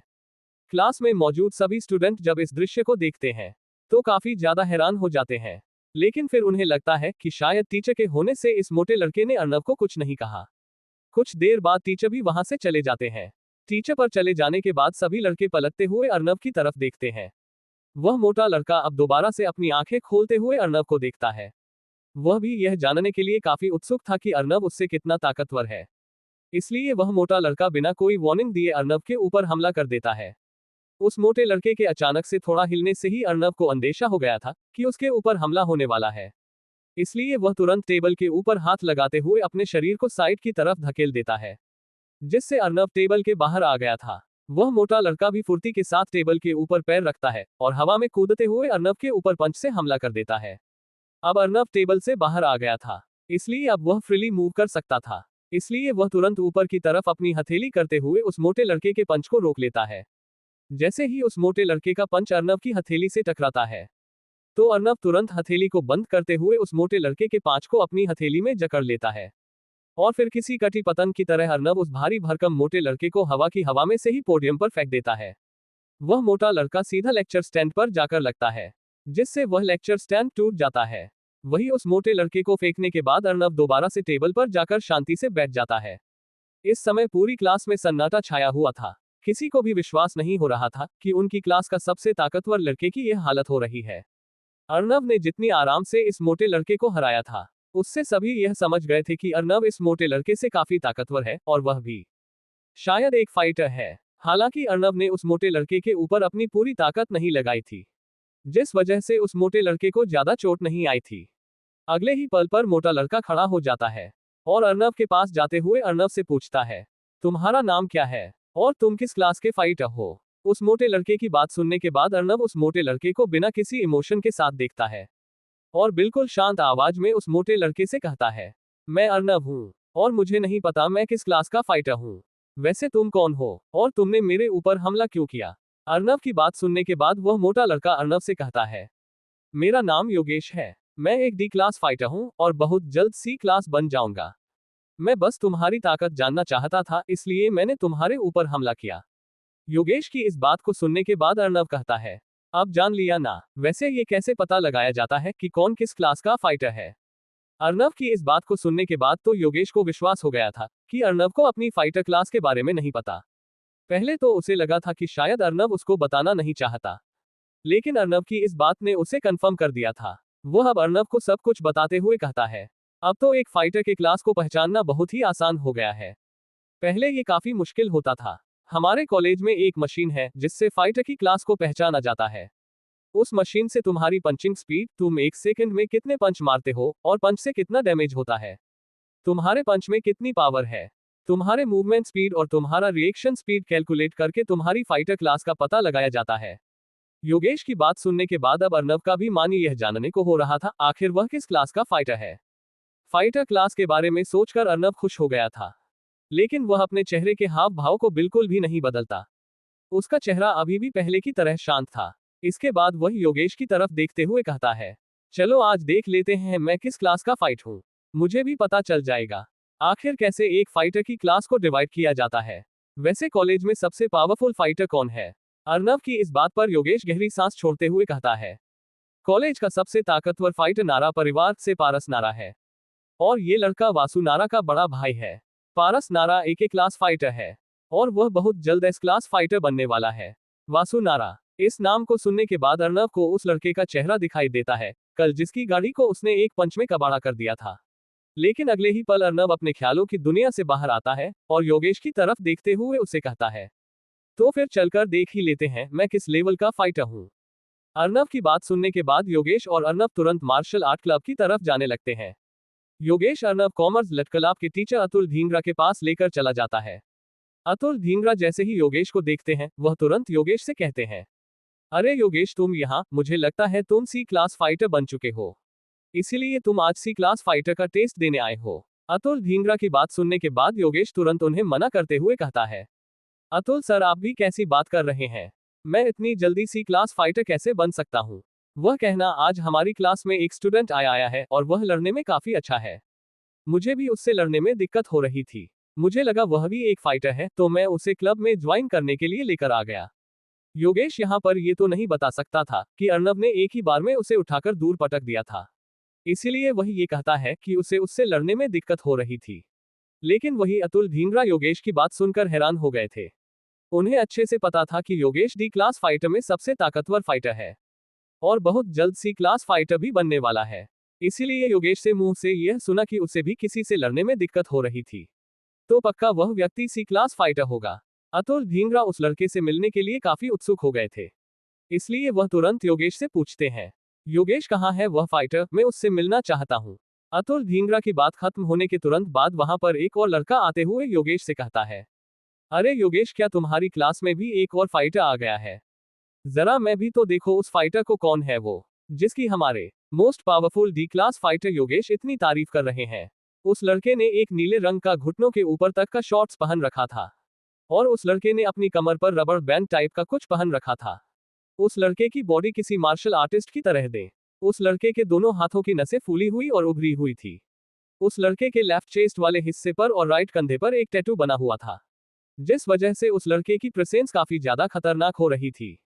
वही उस लड़के की बात सुनने के बाद योगेश कहता है, ओह मुझे नहीं पता था, मेरे ले हुए उसे व्यक्ति को सीनियर अरविंद हुड्डा भी देखना चाहेंगे।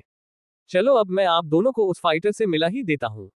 इतना कहने के बाद योगेश अपने बगल में खड़े अर्नव की तरफ इशारा करते हुए कहता है, मैं जिस फाइटर को लेकर आया हूँ वह ये है। इनका नाम अर्नव है और यह यहाँ पर अपनी फाइटर क्लास जानने के लिए आए हुए हैं। उम्मीद करता हूँ कि अतुल सर और सीनियर अरविंद मेरे दोस्त अर्नव की मदद करेंगे। अर्नव योगेश की इस बात को सुनकर हैरान हो गया था। उसने उम्मीद नहीं की थी कि योगेश उसे अपना दोस्त कहकर संबोधित करेगी, और वैसे भी अर्नव कहीं ना कहीं समझ गया था कि अरविंद का योगेश के साथ कुछ अलग ही मामला है। और योगेश के बोलने के तरीके से अर्नव को समझ आ रहा था कि योगेश बार बार अरविंद को टारगेट कर रहा है। और वैसे भी योगेश उसे जब से मिला है तब से उसने कोई भी ऐसी वैसी हरकत नहीं की थी। हालांकि शुरू शुरू में उसने उससे बिना पूछे लड़ाई की थी, लेकिन उसका खामियाजा भी उसे भुगतना पड़ा था। लेकिन उसके बाद से योगेश काफी अच्छे तरीके से बिहेव कर रहा था, और योगेश अर्नव के साथ जिस तरह का व्यवहार कर रहा था उससे अर्नव को भी एक दोस्त के होने का एहसास हो रहा था। आज उसे दोस्त की कमी महसूस हो रही थी। जेल में जाने से पहले उसका बेस्ट फ्रेंड रोहित हुआ करता था, लेकिन जेल से बाहर आने के बाद उसका कोई भी दोस्त नहीं था। इसीलिए अर्नव योगेश की कंपनी में अच्छा महसूस कर रहा था। वही योगेश की बात सुनने के बाद टीचर अतुल धींगरा और अरविंद हुड्डा अर्नव को देखने लगते हैं। लेकिन अतुल धींगरा तुरंत अर्नव को एक कमरे में लेकर जाते हैं और एक मशीन के सामने खड़ा कर देते हैं। उनके पीछे पीछे अरविंद हुड्डा और योगेश भी आ गए थे। वह तीनों अब अर्नव के परफॉर्मेंस को देखना चाहते थे। आखिर अर्नव किस क्लास का फाइटर होगा? आखिर योगेश की अरविंद हुड्डा के साथ किस तरह की लड़ाई है? क्या मार्शल आर्ट क्लब में अर्नव को वासु नारा का बड़ा भाई पारस नारा मिलेगा? इन सभी सवालों के उत्तर जानने के लिए बने रहे हमारे साथ और पढ़ते रहिए Arnav the king of mafia, सिर्फ और सिर्फ पॉकेट FM नॉवल पर। CH50 criteria of fighters. Arnav कहीं ना कहीं समझ गया था कि अरविंद का योगेश के साथ कुछ अलग ही मामला है। और योगेश के बोलने के तरीके से अर्नव को समझ आ रहा था कि योगेश बार बार अरविंद को टारगेट कर रहा है। और वैसे भी योगेश उसे जब से मिला है तब से उसने कोई भी ऐसी वैसी हरकत नहीं की थी। हालांकि शुरू शुरू में उसने उससे बिना पूछे लड़ाई की थी, लेकिन उसका खामियाजा भी उसे भुगतना पड़ा था। लेकिन उसके बाद से योगेश काफी अच्छे तरीके से बिहेव कर रहा था। और योगेश अर्नव के साथ जिस तरह का व्यवहार कर रहा था, उससे अर्नव को भी एक दोस्त के होने का एहसास हो रहा था। आज उसे दोस्त की कमी महसूस हो रही थी। जेल में जाने से पहले उसका बेस्ट फ्रेंड रोहित हुआ करता था, लेकिन जेल से बाहर आने के बाद उसका कोई भी दोस्त नहीं था। इसीलिए अर्नव योगेश की कंपनी में अच्छा महसूस कर रहा था। वही योगेश की बात सुनने के बाद टीचर अतुल धींगरा और अरविंद हुड्डा अर्नव को देखने लगते हैं। लेकिन अतुल धींगरा तुरंत अर्नव को एक कमरे में लेकर जाते हैं और एक मशीन के सामने खड़ा कर देते हैं। उनके पीछे पीछे अरविंद हुड्डा और योगेश भी आ गए थे। वह तीनों अब अर्नव के परफॉर्मेंस को देखना चाहते थे। अर्नव इस समय एक मशीन के सामने खड़ा था। टीचर अतुल धींगरा तुरंत मशीन के अंदर जाने के दरवाजे को खोल देते हैं और अर्नव को अंदर भेज देते हैं। अर्नव भी बिना किसी ना नुका के मशीन के अंदर चला जाता है। यह मशीन क्विक गार्ड कंपनी की थी। क्विक गार्ड कंपनी की मशीनें फाइटर क्लास जचने के लिए सबसे बेहतरीन मानी जाती है। और यह क्विक गार्ड कंपनी का फ्यूजन मॉडल था। यह मॉडल बिल्कुल लेटेस्ट था और यह अभी 2 हफ्ते पहले ही कॉलेज में लाया गया था। कंपनी ने इस मॉडल को 1 महीने पहले बनाया था, लेकिन 1 महीने के अंदर ही इस मॉडल की काफी ज्यादा मांग हो गई थी। कंपनी ने इस मॉडल के 10,000 पीस बनाए थे और 1 हफ्ते के अंदर यह सारे पीस बिक गए थे। अमीर लोगों ने तो खुद अपने लिए पर्सनल मशीन खरीद लिया थी। मशीन के अंदर जाने के बाद अर्नव के सामने 10 सेकंड का टाइमर आता है। 10 सेकंड के बाद पूरी 10 मिनट का टाइमर आता है और उसमें लिखा हुआ था 10 मिनट में जितना हो सके प्लेयर को उतने ज्यादा पंचेज मारने हैं। और प्लेयर जैसे ही अपना पहला पंच मारता है तो टाइमर स्टार्ट हो जाएगा। इस नोटिस को पढ़ने के बाद अर्नव एक गहरी सांस लेता है और अपने पूरे शरीर को ढीला छोड़ देता है और फिर अपने हाथों को हल्का सा मूवमेंट करते हुए उनको पंच मारने की पोजीशन में ले आता है। और एक लंबी गहरी सांस लेने के बाद अर्नव पंच मारना शुरू कर देता है। अर्नव का पहला पांच जैसे ही मशीन के डिजिटल बॉक्सिंग बैग पर लगता है, वैसे ही टाइमर की 600 से उल्टी गिनती शुरू हो जाती है। 3 सेकंड के अंदर यह अर्नव अपने हाथों की मूवमेंट को इतना तेज कर देता है कि उसके हाथों की जगह धुंधलाहट दिखाई देने लग गई थी। अर्नव पूरे 1 मिनट तक पंच मारता रहता है, लेकिन उस समय ऐसा लग रहा था जैसे अर्नव के हाथ अपनी जगह से हिल भी नहीं रहे हैं। उसे एक स्क्रीन पर ही ये दिखाया जाता है कि अर्नव 1 सेकंड में कितने पंच मार रहा है और उसके पंच की स्पीड कितनी तेज है और उसके पंच में कितनी ज्यादा पावर है और उसका पंच कितना डैमेज करता है। 10 मिनट के बाद जब अर्नव रुकता है तो स्क्रीन पर कुछ भी दिखाई नहीं देता, लेकिन 1 मिनट के बाद अर्नव का अगला टेस्ट शुरू हो जाता है, जो था मूवमेंट स्पीड टेस्ट करना। अर्नव के पैरों के नीचे ट्रेडमिल आ जाती है और उसे उस ट्रेडमिल पर अपनी पूरी स्पीड के साथ 10 मिनट तक भागना था। अर्नव उस टेस्ट के डिटेल पढ़ने के बाद उस ट्रेडमिल पर भागना शुरू कर देता है। अर्नव जैसे ही भगाने के लिए अपना पहला पैर उठाकर ट्रेडमिल पर रखता है तो टाइमर शुरू हो जाता है। इसके बाद अर्नव ने जो स्पीड दिखाई थी वह बहुत तेज थी, क्योंकि अर्नव के दौड़ने से मशीन ट्रेडमिल के अंदर से धुआं निकलने लग गया था। हालांकि ट्रेडमिल की क्वालिटी बहुत ज्यादा अच्छी थी, इसीलिए ट्रेडमिल को कुछ फर्क नहीं पड़ा था। ट्रेडमिल पर दौड़ने के 1 मिनट के बाद अर्नव का तीसरा और आखिरी टेस्ट शुरू हो जाता है। मशीन अर्नव के होलोग्राम को एक वर्चुअल गेम में टेलीपोर्ट कर देती है। वहां पर इंसेक्ट्स होते हैं जो अर्नव के ऊपर हमला करने वाले थे, लेकिन अर्नव को अपने रिएक्शन स्पीड से उन सभी के हमलों को ब्लॉक करना था। ये रिएक्शन स्पीड का टेस्ट 1 मिनट का था। वर्चुअल गेम में 3 से लेकर उल्टी गिनती शुरू हो जाती है और जैसे ही 0 होता है तो अर्नव की होलोग्राम स्क्रीन पर इंसेक्ट्स हमला कर देते हैं। अर्नव तुरंत अपनी रिएक्शन स्पीड का इस्तेमाल करते हुए उन सभी के हमलों को ब्लॉक करने लग जाता है। अर्नव की रिएक्शन स्पीड इतनी तेज हो गई थी कि उसके हाथों की मूवमेंट देखनी लगभग नामुमकिन हो गई थी। एक सेकंड में अर्नव 10 से भी ज्यादा बार रिएक्ट कर चुका था, या फिर शायद उससे भी ज्यादा। 1 मिनट के बाद अर्नव का ये टेस्ट भी खत्म हो जाता है। लेकिन अर्नव को अभी 2 मिनट का इंतजार करना था। लेकिन तभी उसकी नजर बगल की स्क्रीन पर जाती है, जिस पर फाइटर क्लास का क्राइटेरिया लिखा हुआ था। अर्नव उसे पढ़ना शुरू करता है। अर्नव को पता चलता है कि एक डी क्लास का फाइटर 1 सेकंड में 25 पंच मार सकता है, और उसकी पंच की स्पीड 40 मीटर पर सेकंड और पंच की पावर 500 किलो और पंच का डैमेज 1000 psi का होता है। मूवमेंट स्पीड 10 मीटर पर सेकंड की होती है, और रिएक्शन स्पीड 0.1000 मिलीसेकंड की होती है। इसी तरह सी class fighter 40 punch per second, 80 sec 700 kilogram 1500 psi 13 metre sec 0.0800 millisecond की होती है। B class fighter 90 punch sec 120 metre sec 1000 kilogram 2000 psi 15 metre sec 0.0500 millisecond. A class fighter 140 punch sec 160 meters sec 1500 kilograms 3000 psi 18 meters sec 0.0200 millisecond.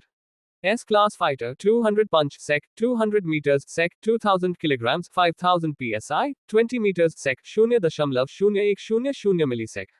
Martial art expert 400 punch sec 400 meters sec 4000 kilograms 10000 psi 25 meters sec 0.0080 millisecond.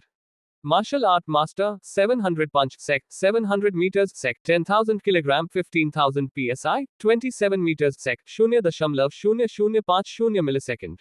Martial art grand master 1500 punch sec 1500 meters sec 20000 kilogram 30000 psi 30 meters sec 0.0010 millisecond. इन सभी आंकड़ों को देखने के बाद अब अर्नव अपने result को देखने के लिए बेकरार था। अगले ही पल एक बीप की साउंड के साथ स्क्रीन पर अर्नव का रिजल्ट आ जाता है। अर्नव का रिजल्ट अंदर ही नहीं बल्कि बाहर स्क्रीन पर भी आ जाता है, जो था punches sec 628, punch speed 598 metres sec, punch power 8778 kilogram, punch damage 13964 psi, movement speed 26.47 metre sec, reaction speed 0.0069 millisecond. Fighter level martial art expert. Arnav अपने इस लेवल को देखकर हल्का सा मुस्कुरा देता है। उसके हिसाब से ये लेवल कोई ज्यादा बड़ा नहीं था। उसकी जगह अगर वह मार्शल आर्ट मास्टर होता तो थोड़ा हैरान हो सकता था। अपने इस रिजल्ट को देखने के बाद अर्नव को इतना पता था कि शायद 2-3 महीने के बाद वह मार्शल आर्ट मास्टर भी बन सकता है। भले ही अर्नव की फिजिकल स्ट्रेंथ एक मार्शल आर्ट एक्सपर्ट की थी, लेकिन उसकी ताकत मार्शल आर्ट मास्टर के मायने में कम नहीं थी। लेकिन अर्नव ने प्राचीन भारत की विद्याओं का अध्ययन किया था, और उसके पास दिव्य शक्तियां भी थी, जो एक मार्शल आर्ट ग्रैंड मास्टर के पास ही हो सकती है।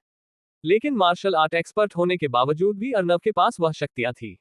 लेकिन अर्नव की दिव्य शक्तियों के बारे में उसके आचार्य इंद्र को कुछ नहीं पता था, क्योंकि अर्नव को उसकी दिव्य शक्तियां जेल से निकलने से एक दिन पहले रात को मिली थी। और शायद अर्नव को ये दिव्य शक्तियां इसलिए मिली क्योंकि उसके खून में इन दिव्य शक्तियों का वास था। अर्नव के दादाजी जयसिंह एक बहुत ही ताकतवर मार्शल आर्टिस्ट होने के साथ साथ दिव्य शक्तियों के स्वामी भी थे। इसी कारण अर्नव के खून में भी दिव्य शक्तियों का वास था। इन दिव्य शक्तियों की मदद से अर्नव मार्शल आर्ट मास्टर तक को जान से मार सकता था। जहां अर्नव अपने रिजल्ट को देखकर इतना ज्यादा हैरान नहीं था, उससे बिल्कुल उल्टा बाहर अर्नव के रिजल्ट को देखकर तीनों लोगों की आंखें फटी की फटी रह गई थी। थोड़ी देर बाद अपने ख्यालों से बाहर आते हुए टीचर अतुल ढींगरा कहते हैं, ये लड़का तो एक मार्शल आर्ट मास्टर बनने के बहुत करीब है। योगेश, तुम इस लड़के को कहां से पकड़कर लेकर आए हो? ये तो मुझे भी ज्यादा ताकतवर है। इस समय योगेश के चेहरे पर भी हैरानी नजर आ रही थी, और जब उसने टीचर अतुल ढींगरा की बात सुनी तो वह और भी ज्यादा हैरान हो गया था। उसने उम्मीद नहीं की थी कि वह जिस लड़के से अभी थोड़ी देर पहले पिटा और फिर जिसको दोस्त बनाया, वह उनके मार्शल आर्ट क्लब के टीचर अतुल ढींगरा से भी ज्यादा ताकतवर होगा। इधर अरविंद हुड्डा के तो चेहरे का रंग उड़ा हुआ था। अरविंद हुड्डा सिर्फ बी क्लास फाइटर था, और वह जिस लड़के को प्रवोक करने की कोशिश कर रहा था, वह एक मार्शल आर्ट एक्सपर्ट था। वह लड़का तो उसे ऐसे पिटेगा जैसे धोबी कपड़ों को धोते हुए पिटता है।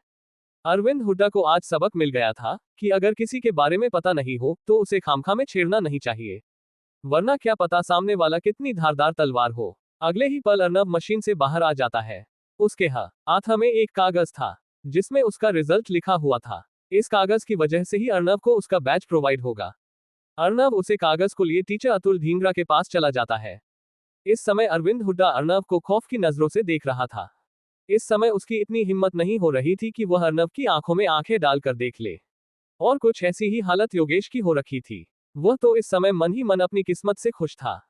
अगर वह अर्नब पर एक बार हमला करने के बाद दोबारा भी हमला करता तो शायद अर्नब भी फिर उसके ऊपर हमला कर सकता था। और अगर अर्नब हमला कर देता तो शायद उसके एक ही हमले से योगेश मारा जा सकता था। अब उसे अपने ऊपर शर्म आ रही थी कि कहां उसने अर्नब के सामने पारस नारा को सबसे ताकतवर बताया। भले ही पारस नारा कितना ही ताकतवर क्यों ना हो जाए, लेकिन वह एक मार्शल आर्ट एक्सपर्ट से लड़ने की ताकत नहीं रखता था। और वैसे भी पारस नारा अभी सिर्फ एक क्लास का फाइटर था। और अगर वह एस क्लास का भी फाइटर बन जाता है तो भी वह इतना ताकतवर नहीं होगा कि वह अर्नब से भिड़ सके। अतुल ढींगरा तुरंत अर्नब के हाथ से उसका रिजल्ट ले लेते हैं और अर्नब से कहते हैं, तुम जल्दी से मेरे पीछे चलो, हमें जल्द से जल्द तुम्हारे फाइटर बैच के लिए अप्लाई कर देना चाहिए। इतना कहने के बाद अतुल ढींगरा चलने लग जाते हैं। अर्नब भी तुरंत उनके पीछे पीछे चलने लग जाता है और उनके पास जाते हुए उनसे पूछता है, अतुल सर, अगर मेरे पास फाइटर बैच है तो मुझे उससे क्या फायदा होगा, या फिर यह सिर्फ ऐसे ही नाम के लिए है? अर्नब की इस बात को सुनने के तुरंत बाद अतुल ढींगरा अपनी जगह पर ही जम जाता है। अतुल ढींगरा इस समय मन ही मन ये सोच रहा था, क्या ये लड़का पागल है जिसको फाइटर बैच के बारे में कुछ नहीं पता, लेकिन सामने वाला है तो मार्शल आर्ट एक्सपर्ट, तो क्या उसे फाइटर बैच के बारे में सच में नहीं पता? अतुल ढींगरा ये सोच रहा था, क्या सामने वाला सच में इतना बेवकूफ है या फिर वह उसे बेवकूफ समझ रहा है। लेकिन जब अतुल ढींगरा अर्नब के चेहरे की हैरानी को देखता है तो वह समझ गया था कि अर्नब को सच में फाइटर बैच के बारे में कुछ नहीं पता। अगर उसे पता होता तो उसके चेहरे पर इस तरह के भाव नहीं होते। अतुल ढींगरा एक लंबी गहरी सांस लेते हुए अर्नब को बताते हुए कहता है, फाइटर बैच एक ऐसा पहचान पत्र है जिसके होने से यह प्रमाण होता है कि सामने वाला एक फाइटर है। हर बैच के अपने अलग अलग फायदे होते हैं। डी क्लास और सी क्लास फाइटर के लिए ब्रोंज बैज होते हैं। इसी तरह बी क्लास और ए क्लास के लिए सिल्वर बैज होते हैं। लेकिन जो व्यक्ति एस क्लास का फाइटर बन जाता है उसको गोल्ड बैच मिलता है। ब्रोंज बैज में तुम्हें किसी भी तरह का कोई भी फायदा में नहीं मिलता। सिल्वर बैज से तुम्हें फायदे मिलने स्टार्ट होते हैं। सिल्वर बैज के होने से तुम मार्शल आर्ट ऑर्गेनाइजेशन से कुछ भी खरीदते हो तो तुम्हें 10% की छूट मिलेगी। और अगर तुम मार्शल आर्ट ऑर्गेनाइजेशन को कुछ बेचते हो तो तुम्हें एक्स्ट्रा 5% का कमीशन मिलेगा। उसके बाद आता है गोल्ड बैज, इसमें तुम्हें 15% की छूट और 10% का कमीशन मिलता है। और इस बैच के होने से वर्ल्ड में मौजूद तुम किसी भी कंपनी से 5% की छूट ले सकते हो। और अगर तुम कहीं पर घूमने फिरने जाते हो तो तुम्हारे लिए सिक्योरिटी का इंतजाम भी मार्शल आर्ट ऑर्गेनाइजेशन करेगी। और फिर इसी तरह आता है मार्शल आर्ट एक्सपर्ट का प्लेटिनम बैज। तुम्हारे पास जब ये बैज होगा तो तुम्हारे पास एक वीआईपी का दर्जा होगा। तुम्हें ऑर्गेनाइजेशन से 25% की छूट और 20% का कमीशन तो मिलेगा ही मिलेगा। और गोल्ड बैच की तरह तुम्हें भी हर कंपनी से 5% की जगह 15% की छूट मिलेगी। और इसके अलावा तुम्हें और तुम्हारी फैमिली की सिक्योरिटी के लिए ऑर्गेनाइजेशन जिम्मेदार रहेगी। और ऑर्गेनाइजेशन तुम्हारे लेवल को बढ़ाने के लिए तुम्हें रिसोर्सेस भी देगी। और अगर तुम चाहो तो ऑर्गेनाइजेशन से अपनी सेफ्टी के लिए 2-4x7 2S क्लास फाइटर भी रख सकते हो। वो दोनों फाइटर तुम्हारे हर ऑर्डर का पालन करेंगे। इसी तरह मार्शल आर्ट मास्टर और मार्शल आर्ट ग्रैंड मास्टर के भी कुछ और फायदे होते हैं, लेकिन उनके बारे में हम बाद में बात करेंगे। पहले तुम्हारे फाइटर बैच के लिए अप्लाई करने चलते हैं। टीचर अतुल ढींगरा की बात सुनने के बाद अर्नब काफी ज्यादा खुश हो जाता है। अगर उसके पास मार्शल आर्ट एक्सपर्ट का बैज आ जाता है तो उसे अपनी फैमिली की सिक्योरिटी के लिए ज्यादा परेशान नहीं होना पड़ेगा। वह जैसे ही अतुल ढींगरा के साथ चलने वाला होता है तो उस रूम में एक लड़का एंटर करता है और तुरंत अतुल ढींगरा की तरफ देखते हुए कहता है, अतुल सर, मैं एस क्लास फाइटर का टेस्ट देने आया हूँ। क्या आप मेरे टेस्ट के लिए मशीन सेट कर देंगे? आखिर कौन है ये लड़का? ये लड़का एस क्लास फाइटर का टेस्ट देने आया है, कहीं यह पारस नारा तो नहीं? क्या अर्नब को मिल पाएगा उसके मार्शल आर्ट एक्सपर्ट का बैज? इन सभी सवालों के उत्तर जानने के लिए बने रहे हमारे साथ और पढ़ते रहिए Arnab the king of mafia, सिर्फ और सिर्फ पॉकेट एफएम नॉवल पर। आज के लिए बस इतना ही दोस्तों। Arnab the king of mafia की इस रोमांचक कहानी के लिए और जानना चाहो तो अगले पार्ट का इंतजार कीजिए। पसंद आए हो तो लाइक, सब्सक्राइब, शेयर करें। कोई गलती लगे तो कमेंट में बताएं, इससे हमें बेहतर कंटेंट बनाने की प्रेरणा मिलती है। धन्यवाद।